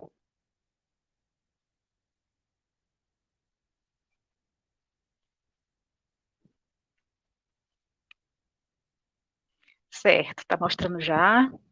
Tá, então, aqui, o professor ele tem a possibilidade de visitar virtualmente, né, o memorial da Balaiada. Tá? Ele pode usar, os alunos podem usar o celular, é uma visitação em 360 graus, né, ele pode projetar na sala, no retroprojetor, e fazer uma visita guiada com todos os alunos, enfim. Anderson, por favor, clique numa dessas setinhas, essa setinha que está apontada bem aqui no teu lado esquerdo, que está dando para as ruínas.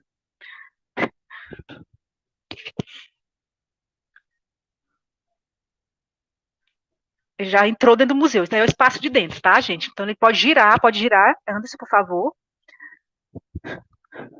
Essa seta, ele gira. Tem toda uma orientação de como navegar. É bem fácil de navegar, certo? Tem as setas, gire para a direita, gire para a esquerda. Isso. Daí é uma xilogravura, desculpa, de um artista maranhense que conta, né, a história da balaiada. Pode virar mais para a tua esquerda, Anderson, por favor.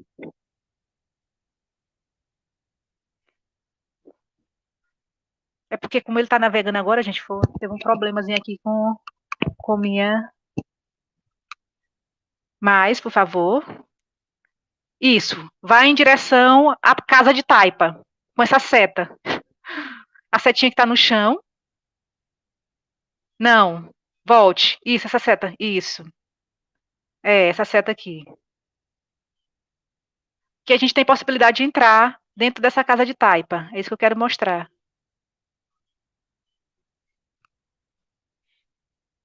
Isso. Você pode fazer o giro em 360 para mim, por favor. Tá? Então, aqui está a representação de uma moradia dos balaios, com vários itens que eram usados e ainda hoje são usados, né, pelas populações maranhenses que vivem nos interiores, nos povoados. Eu mesmo me identifico com vários deles, né, que faz parte da minha infância, né, a esteira da palha do coco do babaçu, né, o cofo, né, a cesta, né, o pilão, né, e o balaio tecendo, né, fazendo a tecetura, né, por isso daí o nome do movimento, né, balaiada, tá? Então, daí hoje existe, né, os nossos alunos maranhenses, eles se identificam. Oi, professora. 5 minutos, me desculpe. Não lhe ouvi. 5 minutos. Certo, tá? Anderson, por favor, para você ir lá fora, para você tentar sair virtualmente da área interna do memorial. Eu quero mostrar os monumentos, por favor. Vê se você consegue. Isso, tem as setas guiando. Faça o giro que você vai ver as setas que vai para fora. Rapidinho. Então, o objetivo, você pode ler as placas também, você consegue aproximar, ler as placas que estão dentro do museu, as informações. Isso, faça o giro que você vai conseguir sair. Porque a virtualização foi também da parte externa, né? Eu fiz a virtualização de toda a parte externa, da praça que tem em frente, com o busto do Duque de Caxias, das ruínas do memorial. Então, tudo isso foi virtualizado em 360 graus. E se você consegue sair, essa setinha aqui, ó, isso. Tem uma seta, essa seta de cima aqui, eu acho que ela vai apontar para as ruínas do forte. Vê se você consegue. Do seu lado direito ou esquerdo, enfim, eu não sei qual é. Tá, gente? Mas a gente consegue entrar nas ruínas, problematizar, né, esse monumento, né, que representa a versão oficial da história tradicional, né, dos vencedores. Aí a parte de trás, não é isso que eu queria mostrar, mas enfim. Toda essa área que foi musealizada, ela está digitalizada, ela foi digitalizada em 360. Isso, você pode ir aí também, ok? Esqueci de falar. Você pode selecionar e já entrar dessa forma. Então, o objetivo do produto, gente, foi justamente deixar o professor livre, né, para ele fazer uso da forma que lhe for mais conveniente, né, de acordo com os objetivos que ele quer traçar, certo? Então, ele está livre para trabalhar com fontes históricas, para trabalhar com temporalidade, né, para trabalhar com a memória, para trabalhar com o questionamento do patrimônio oficial, enfim. Então, tudo isso ele pode a partir dessa visita virtual. Então, eu não deixei um produto amarrado, né, mas sim um produto livre para que o professor possa fazer uso, né, e chegar a outros professores. Então, o professor que está no Rio Grande do Sul, ele pode acessar, né, não só os professores aqui do estado do Nordeste do Maranhão, mas qualquer professor do Brasil todo, ele pode ter acesso, né, a uma visita virtual. Então, eu acho que esse é o grande ponto do produto. Obrigada, gente. Desculpa aí pela... Excelente, Rosângela, excelente. Qualquer coisa.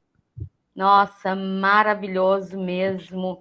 tecnologia e conhecimento, né, Rosângela? Que salto é esse? Que incrível isso que você nos traz. Essa ferramenta, né, tão debatida, tão discutida. E acho incrível como você também consegue fazer essa desconstrução, como você disse, dessa versão elitista. E o museu absolutamente ativo, quebrando também essa leitura do museu como espaço estático, né? E adorei a sua fala final, né, da sua proposição, o professor livre.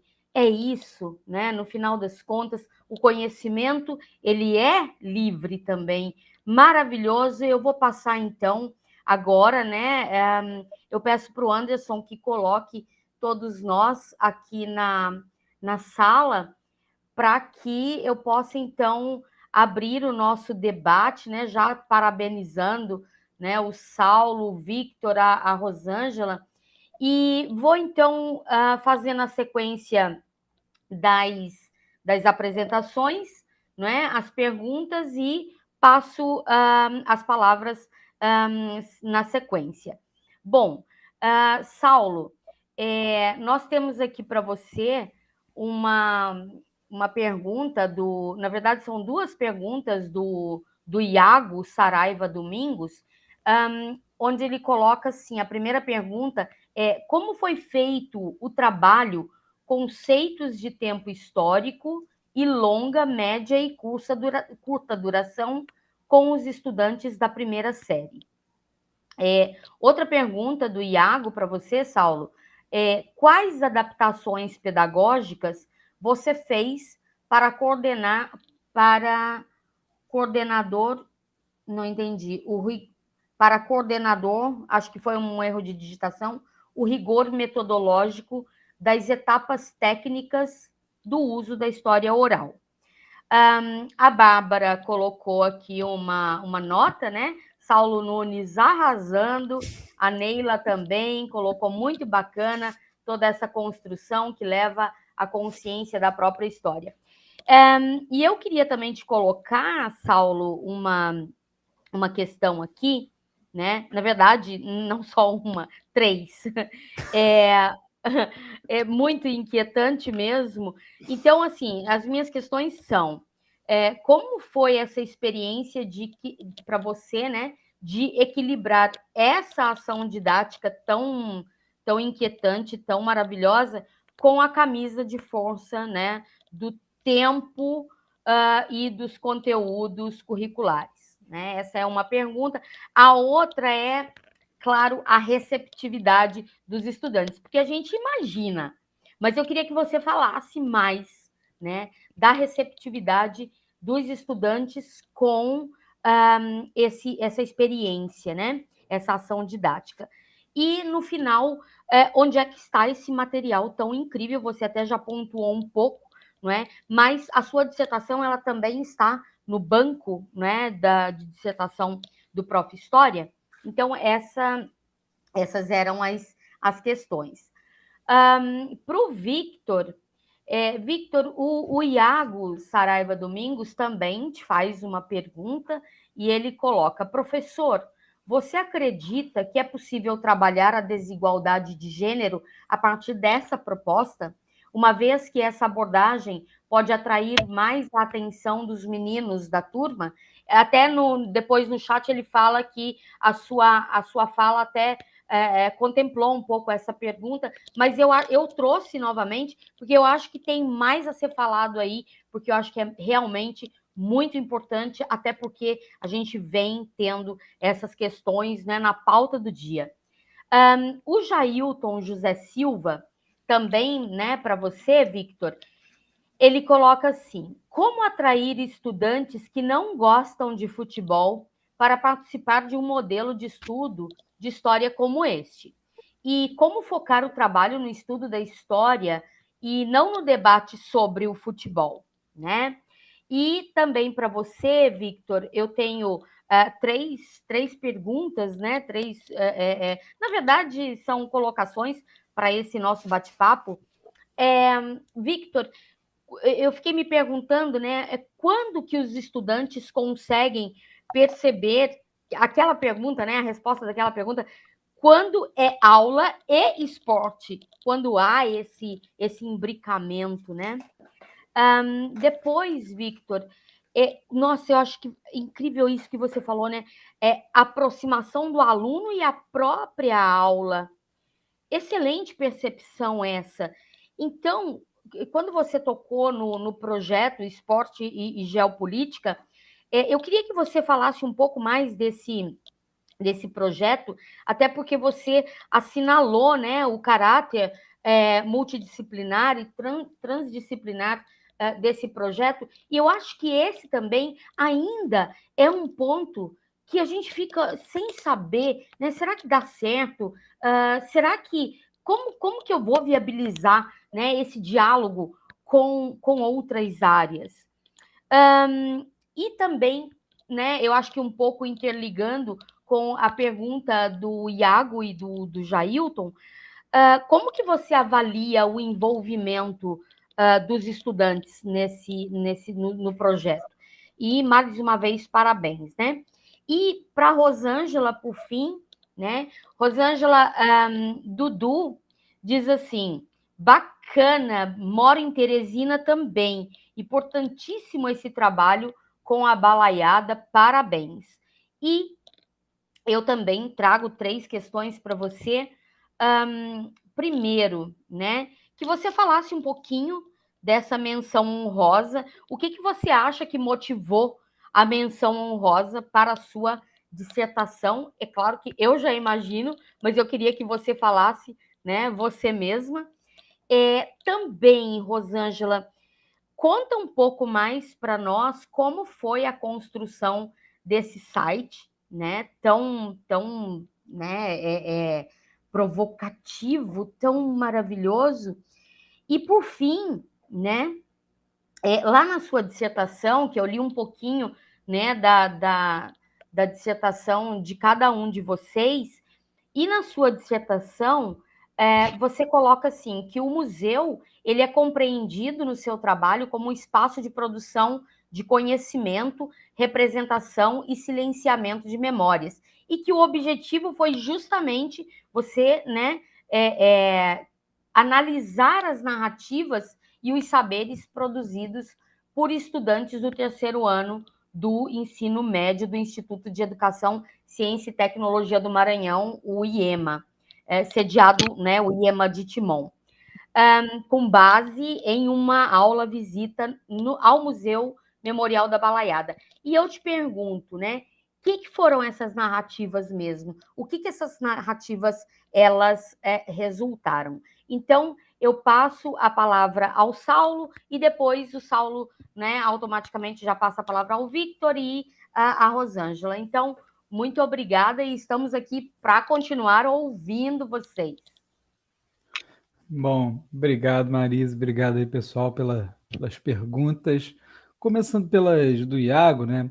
Eu não cheguei a me voltar com meus alunos para a questão de duração, longa, média, curta duração, né? O trabalho, ele já no que seria o quesito de duração, ele tem um alcance limitado, né? Que é o alcance da memória familiar, né? Isso nunca vai se estender por um tempo tão grande, apesar de, às vezes, né, você às vezes ser guardião de uma memória que transcende, corta gerações, mas essa não foi o foco, né?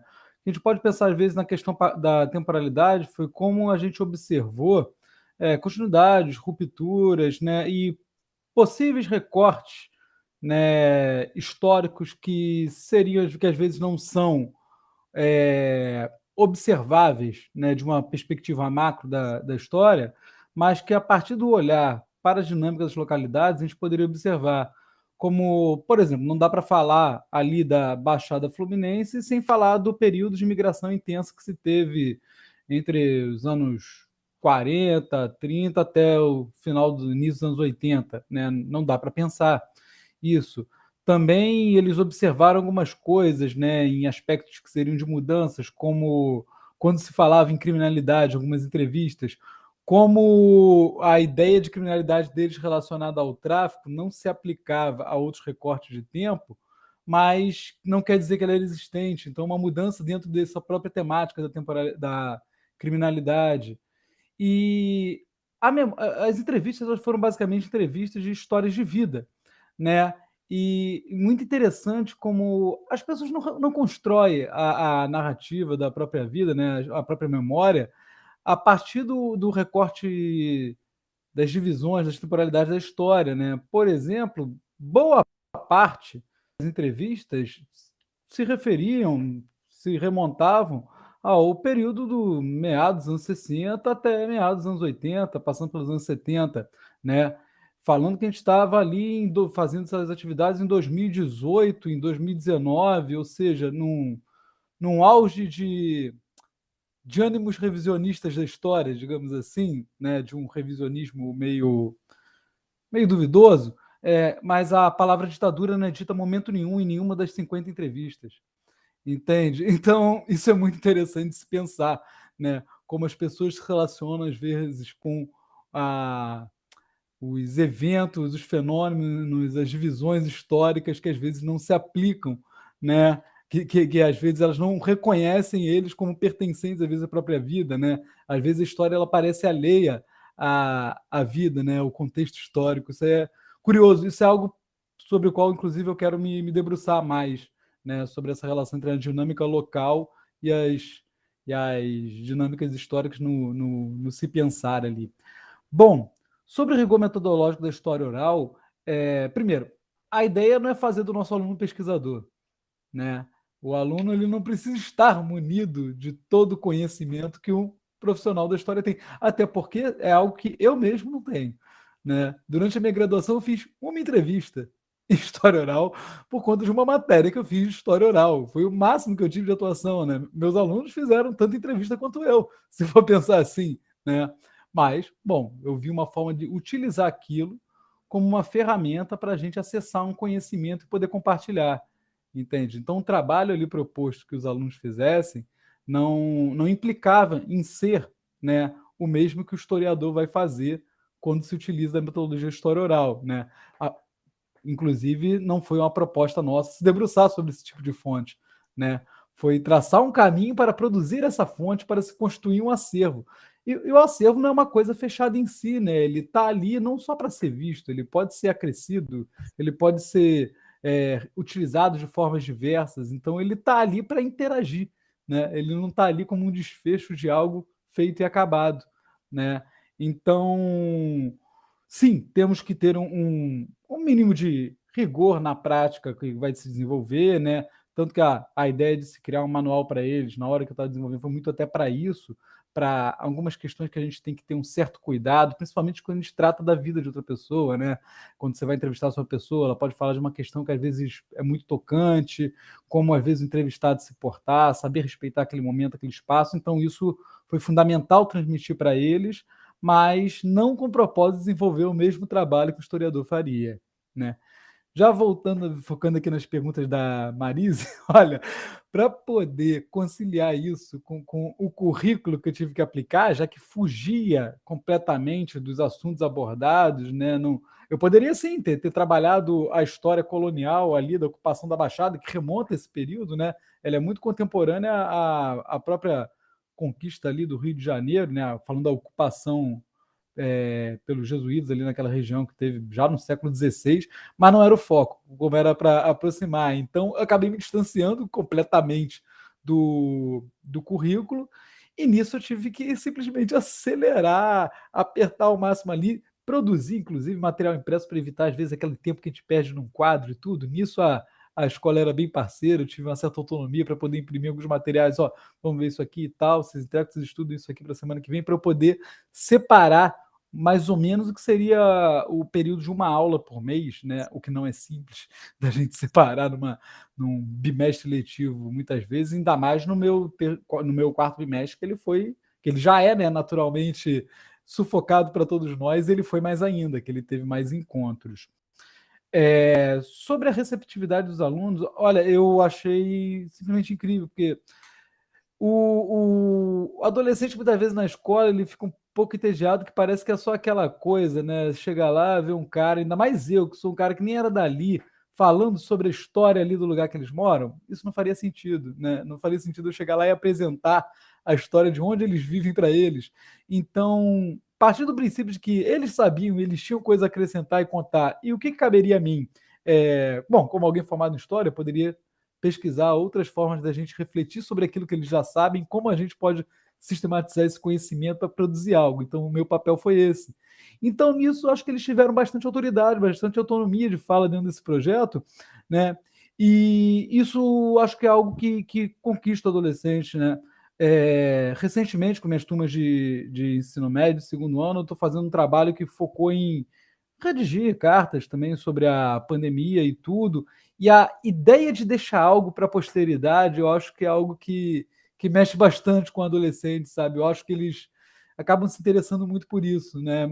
Não é sempre que alguém vira e fala que o adolescente pode deixar algo para os outros verem posteriormente, né? Que esse conhecimento que você tem agora vai ser relevante ali. Nem sempre. Então, acho que isso ajudou muito na receptividade.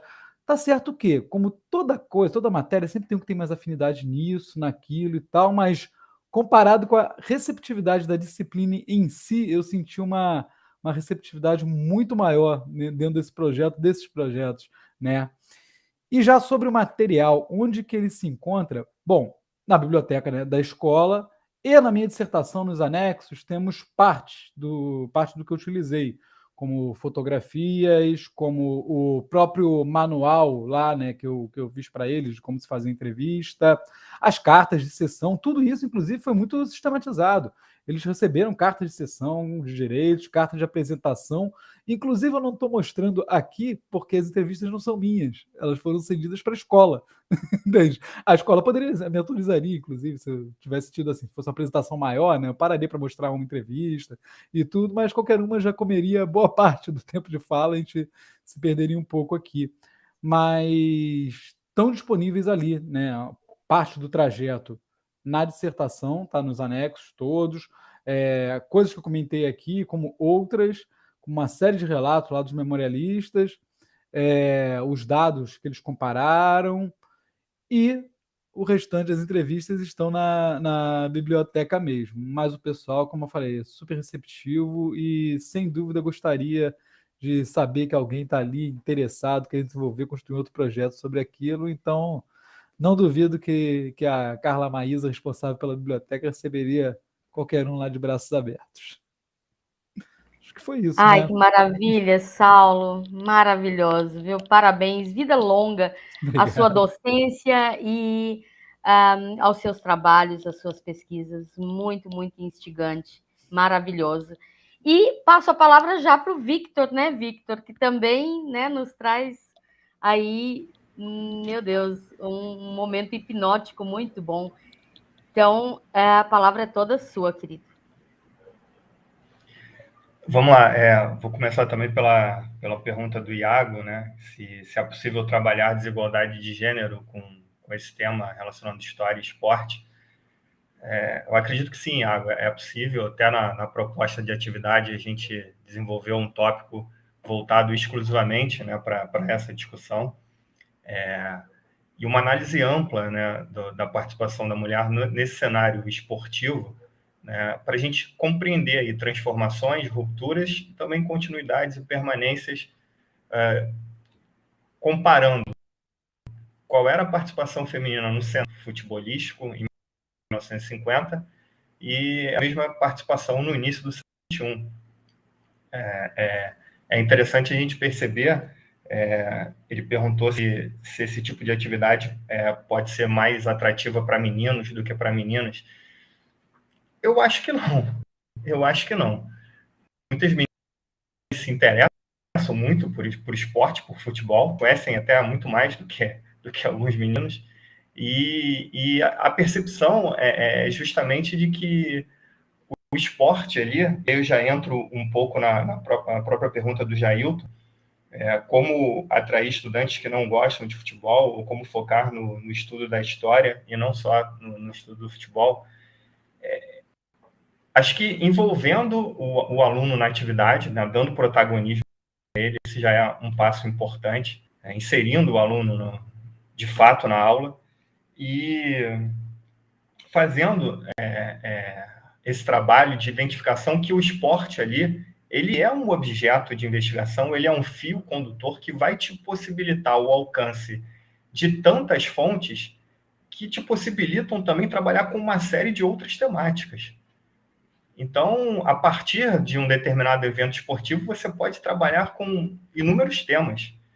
E se o futebol não é o tema principal que agrade mais ao aluno A, B ou C, ele vai enxergar que o futebol é só um objeto, quer dizer, não é um objeto, mas é um fio condutor que vai te permitir um leque de inúmeras temáticas a se trabalhar, a se debater, a se discutir em sala de aula.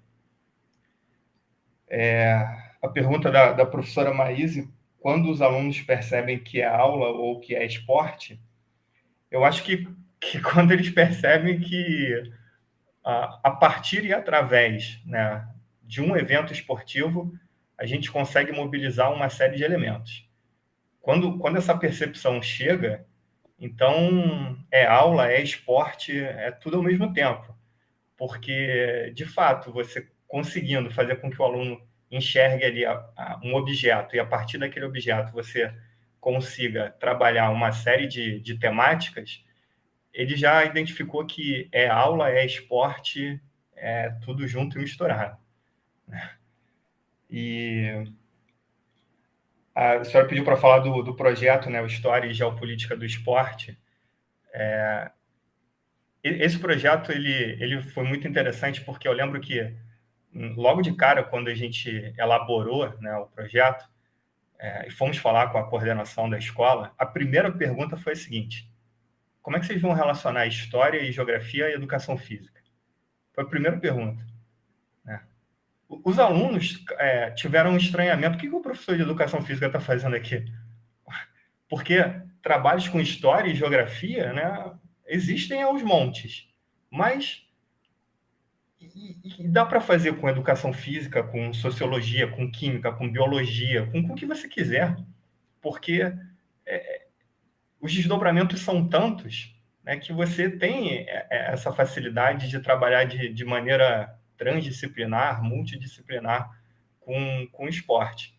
Então, eu acho que o projeto contribuiu, inclusive, para que essa visão, né, de uma aula transdisciplinar envolvendo disciplinas que, às vezes, parece que não se casam, mas se casam. Né? Você pode trabalhar uma série de temáticas a partir e através do esporte. E sobre o envolvimento dos alunos no projeto, foi aquilo que eu comentei com a senhora. No primeiro momento, um estranhamento. Pô, o que vai ter aqui? História, geografia, educação física? Mas, a partir do momento que eles percebem, né, que você, a partir de um evento esportivo, utilizando ele como um objeto de investigação, como uma fonte, você pode mobilizar uma série de outras temáticas, eles conseguem enxergar essa correlação. E o envolvimento é muito legal, é muito bacana, a participação é muito interessante mesmo. Que maravilha, Victor. Nossa, é isso, né? Fio condutor, adorei isso que você coloca. Fio condutor para várias temáticas. Nossa, olha, oxalá permita o dia que a gente consiga, de fato, entender que esse diálogo, como você nos traz, nos propõe, ele é absolutamente viável, né? E traz, né? E como você falou, trabalha com protagonismo e traz esse envolvimento. Que incrível o envolvimento do próprio estudante e o envolvimento das áreas do conhecimento. Isso é incrível. A escola e deve ser assim, né? Victor, parabéns por essa sua pesquisa. Eu amei e vou ler a sua dissertação com muito cuidado, porque, assim, de fato, é algo que eu acho que nós precisamos divulgar, assim como o trabalho do Saulo e da Rosângela, né? Mas parece que a coisa está tão ali na sua frente, né? O esporte, o futebol, e você nos traz isso, né? Esse portal de dizer, olha, a coisa está aqui, vamos trazer ela para dentro da sala. Muito bom, parabéns, Victor. Vida longa também a sua docência e a sua pesquisa. Obrigado, professor.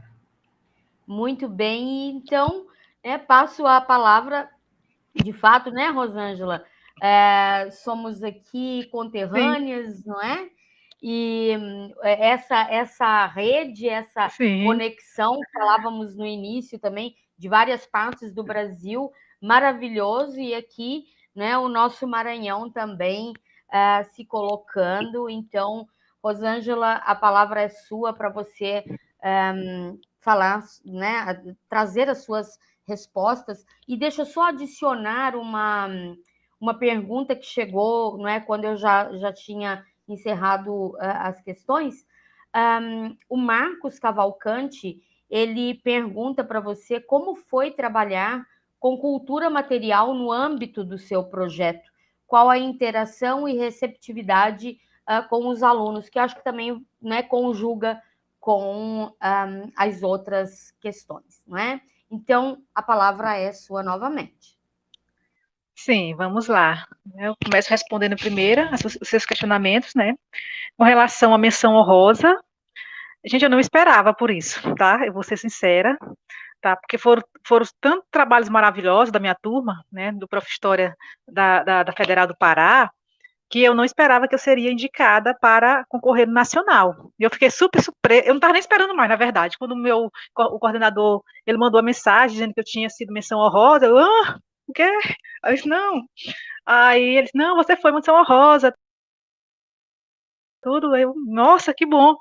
Mas é por causa realmente, imaginou, eu acho que é isso mesmo, a proposta do Prof. História é essa, é a gente fortalecer o nosso fazer, né, a nossa prática, e o site, ele vem com essa proposta inovadora realmente, né, de usar a internet, de usar, né, essa questão da virtualização, né, e disponibilizar para um número maior de pessoas, chegar, quebrar as fronteiras, na verdade. Então, ele quebra as fronteiras físicas, porque qualquer pessoa no mundo, ela pode acessar o site, pode ver o que está lá relatando sobre a balaiada, pode ver quais memórias foram construídas, enfim. Então, eu acho que é essa, né, o grande diferencial do site. E ele vem para contribuir e fortalecer, né, essas memórias que foram sufocadas, que foram silenciadas, né, trazer essas versões da história. A gente está vivendo um momento tão crítico, né, de tentativa de apagamento de alguns sujeitos da nossa história, então isso é necessário. Então o memorial, né, e o memorial virtual, ele vem com essa proposta, e deixar o professor livre, como eu falei, eu tinha dito anteriormente, né? Eu poderia fazer uma sequência didática, criar um HQ com os alunos, mas não, né? Porque eu tive dificuldade de chegar até o memorial. Então, justamente pensando nisso, nessa dificuldade, né, de nós professores, de ir nesses lugares de memória, de levar nossas turmas para esse lugar de memória, que eu me propus a construir o site, que leva ao segundo questionamento, né, sobre a construção do site. Gente, eu queria fazer com os alunos, na verdade, mas mexer com tecnologias, você sabe que é difícil para a gente, né? Porque os nossos alunos lá no IEMA, eles têm a familiaridade, né, com as tecnologias, verificação, né? Enfim, eles têm, né? Nós temos laboratório de informática, mas quando eu fui para tirar foto, que eu vi que não ia ficar bacana, eu tive que pensar como seria realmente esse site, tá? Então eu contratei uma pessoa para tirar as fotos aéreas em 360, para montar o site, para hospedar o site, tudo isso eu contratei uma pessoa para fazer isso, o site. Então, quando a gente for pensar no nosso produto, a gente não tem que pensar só na gente. Então, eu tenho que fazer sozinho, então eu tenho que fazer com meus alunos. A gente pode buscar parcerias, né? Então, ele abre essa oportunidade, trabalhar com outros professores, né, de chamar outros colegas nossos, né, de buscar suporte técnico. Então, a gente pode e deve fazer isso. Né? Então, eu fiz isso, realmente. A minha orientadora, né, a professora Cidiana, quando eu falei para ela, que estava tendo dificuldade realmente, que eu mesmo pensei, eu comprei uma câmera 360 para fazer tudo com os alunos, mas não deu certo. Tá, meu Deus do céu, como é que eu vou fazer isso? Aí veio, né, a ideia de contratar um profissional. Né? Então, eu fiz isso e o site ficou realmente bacana. Né? Você vê que a gente consegue se sentir dentro do museu. Daí o aluno pode usar o celular, a professora pode fazer no retroprojetor, né? Enfim. tá? Então saiu um trabalho que ficou realmente de qualidade, né? A gente consegue, inclusive, ler, né, visualizar as placas do museu, ler de forma nítida. Teve um comentário dizendo que estava embaçada, porque eu acho que por causa do tempo mesmo e foi muito rápido nesse nosso tour aqui. Mas se você for com calma, você consegue realmente ler, se aproximar, né, ver tudo no museu. Então, acho que foi esse o grande diferencial que levou à menção honrosa, tá? Com relação à pergunta do Marcos, meu amigo, né, do Prof. História lá do Pará, né, e também da professora, já respondendo também a professora, sobre o resultado das narrativas com os alunos, né, quais essas narrativas, como foi a experiência de trabalhar com cultura material, né, eu fiz uma oficina antes, né, com os alunos, eu levei alguns objetos para eles fazerem observação, para eles fazerem algum questionamento, para eles tentar descobrir, né, as simbologias, né, as histórias, os sujeitos, porque o objeto que está no museu, gente, ele não está lá porque é um ferro, ele não está lá porque é uma espada do século XIX, né? Ele está lá porque ele tem toda a simbologia, ele traz na história de alguns sujeitos, e é isso que eu procurei desenvolver com meus alunos, né? Para eles não inventariar. Então, o trabalho no museu, né, não é inventariar, não é um trabalho de inventariar objeto, mas sim você tentar descobrir narrativas, né, descobrir as histórias dos sujeitos, né, os usos desses objetos, quais são as suas representações hoje. A gente tem que deixar clara a ideia de que o museu não está no passado. Então, o museu, ele traz questionamentos hoje do presente, então a gente tem que trazer isso para nossos alunos, fazer o link, né, entre essas representações do passado e hoje. Por exemplo, teve um aluno, eu deixei eles livres no museu, né, eu fiz a oficina com eles na escola, e no museu eu deixei eles livres para eles escolher, né, depois que a gente fez o tour, né, escolher o objeto, né, que tinha mais despertado curiosidade neles, e depois responder por quê. Eles tiraram foto, quando nós voltamos para a escola, né, teve um momento deles sentarem, deles produzir, né, deles pesquisar em outras fontes no laboratório de informática da escola, então eles fizeram isso. E somente na aula seguinte é que nós fizemos a apresentação das narrativas, né. Por exemplo, teve os grilhões, né, que era usado para castigar os escravos, lá no memorial tem, né, quais são os sujeitos quais as memórias sujeitos que aqueles grilhões trazem hoje, né, quem eles representam, quais histórias estão por trás daqueles grilhões, e qual a sua relação com os sujeitos envolvidos na balaiada, né? A gente vai remeter à questão dos negros escravizados, né, que muitos eram sujeitos que lutavam pela liberdade na balaiada, tá? Então, esses grilhões representam, né, esses castigos e a balaiada, a resistência, a luta por liberdade. E hoje, né, esses sujeitos que foram escravizados, né, no passado, como é que eles estão hoje, a população negra, né? Quais são suas lutas de hoje? Tá? Então, eu procurei construir essas narrativas com os alunos. Teve outro grupo de alunos que observou uma máquina de costura do século XIX. Né? Então, eles resgataram toda a história da mulher no século XIX, né, que a mulher estava educada para saber costurar, né, tinha os dotes para a mulher ser uma pessoa para casar, né, saber costurar, cuidar da casa, né, do marido, né, e trabalhei com eles também as temporalidades, as transformações que a máquina de costura sofreu, né, até o de hoje, né. E hoje, né, existe máquinas de costura? Tem mulheres que ainda costuram em casa, como naquele período? Não, quem são essas mulheres? Né? E eles fizeram realmente essa temporalidade, né? Alguns disseram que conhecem, inclusive tem mães de alunos que são costureiras, né? Então, a máquina hoje é diferente, é elétrica, né? A maioria das pessoas não compra roupa de costureira, vão nas lojas comprar. Então, a gente fez todo esse debate em torno da condição da mulher, né, de gênero, e também da temporalidade da máquina de costura. Então, foi isso que eu tentei trabalhar com meus alunos lá no Memorial da Balaiada. E tem outras infinidades, né? Por isso que o site, o tour, ele é livre. Né? O professor que vai, ele pode trabalhar com diversas temáticas, né? Pode trabalhar com fonte, ver quais são as fontes que tem lá, né, com a memória, ele pode contrapor a memória dos livros didáticos com a memória que está sendo construída e resgatada lá no memorial, né? Pode questionar por que existia o tombamento, né, das ruínas, construir um monumento em homenagem a Duque de Caxias, que foi considerado pacificador, e a memória dos balaios foi apagada, não? Ou foi construída uma memória pejorativa com relação a eles, né? Tudo isso é oportunizado a trabalhar no memorial. Então, é um espaço de memória muito importante para a sociedade caxiense, maranhense, para o Brasil.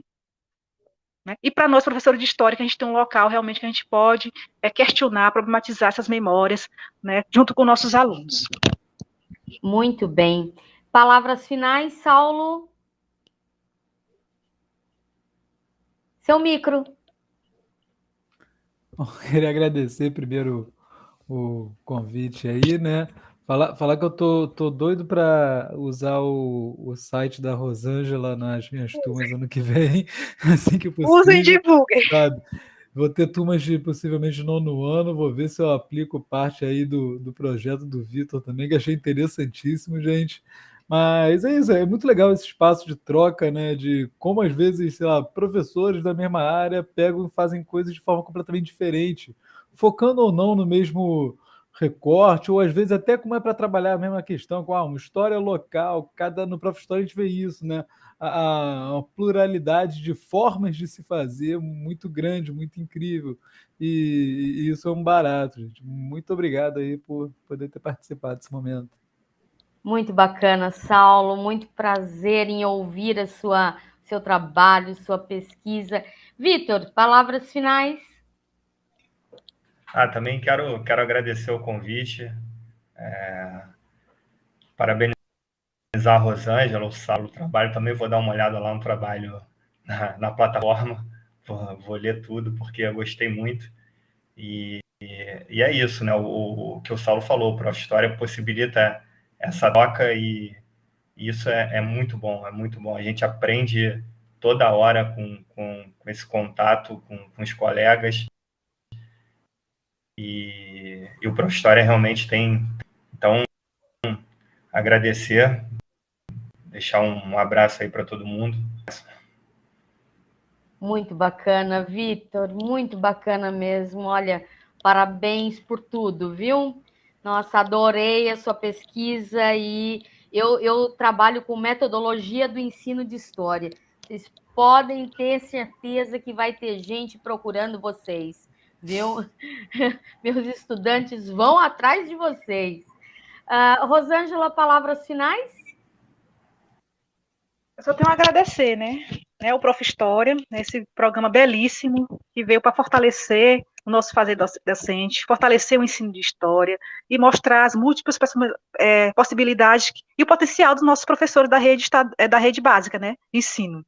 Né? Nós temos trabalho tão maravilhoso que a gente está vendo esses dias, né? E o Prof. História ele vai trazer essa visibilidade para esses trabalhos, né? Que bom que quando a gente está pensando na temática, olha, fulano de tal fez um trabalho assim, eu posso ir lá, buscar, baixar, posso levar para minha escola, apresentar para meus colegas, tá? Então vamos fazer aqui na escola. É muito importante isso.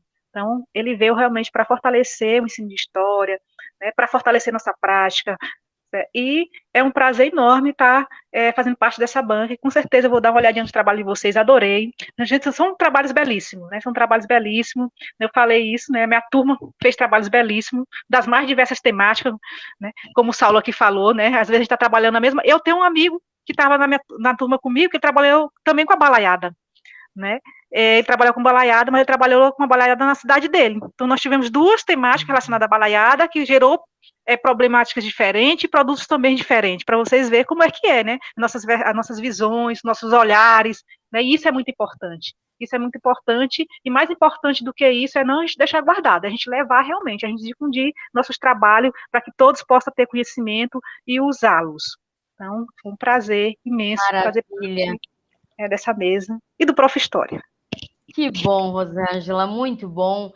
Eu queria, então, né, claro, parabenizar vocês três, dizer que para mim foi uma delícia participar dessa mesa de trocas e aprendizados. É como o Prof. História rede, né? Essa rede que nos envolve. E queria convidar a todas as pessoas para a mesa de amanhã, né? Esse segundo ciclo de debates que foi pensado de uma forma também tão inovadora e tão envolvente. Queria agradecer a comissão organizadora e destacadamente aqui, né, a professora Alessandra e o professor Renan. Então, vida longa também ao Prof. História, e que maravilha e que bom saber que vocês, né, estão dentro das salas de aula fazendo, né, essa história que esse ensino de história que a gente acredita tanto. Então, muito obrigada e eu adorei. Um abraço aí, né? No Saulo, no Victor, na Rosângela e todas as pessoas que estiveram com a gente aqui hoje. E amanhã estaremos juntas novamente. Beijo, gente. Beijo, boa noite e até a próxima. Ai, gente.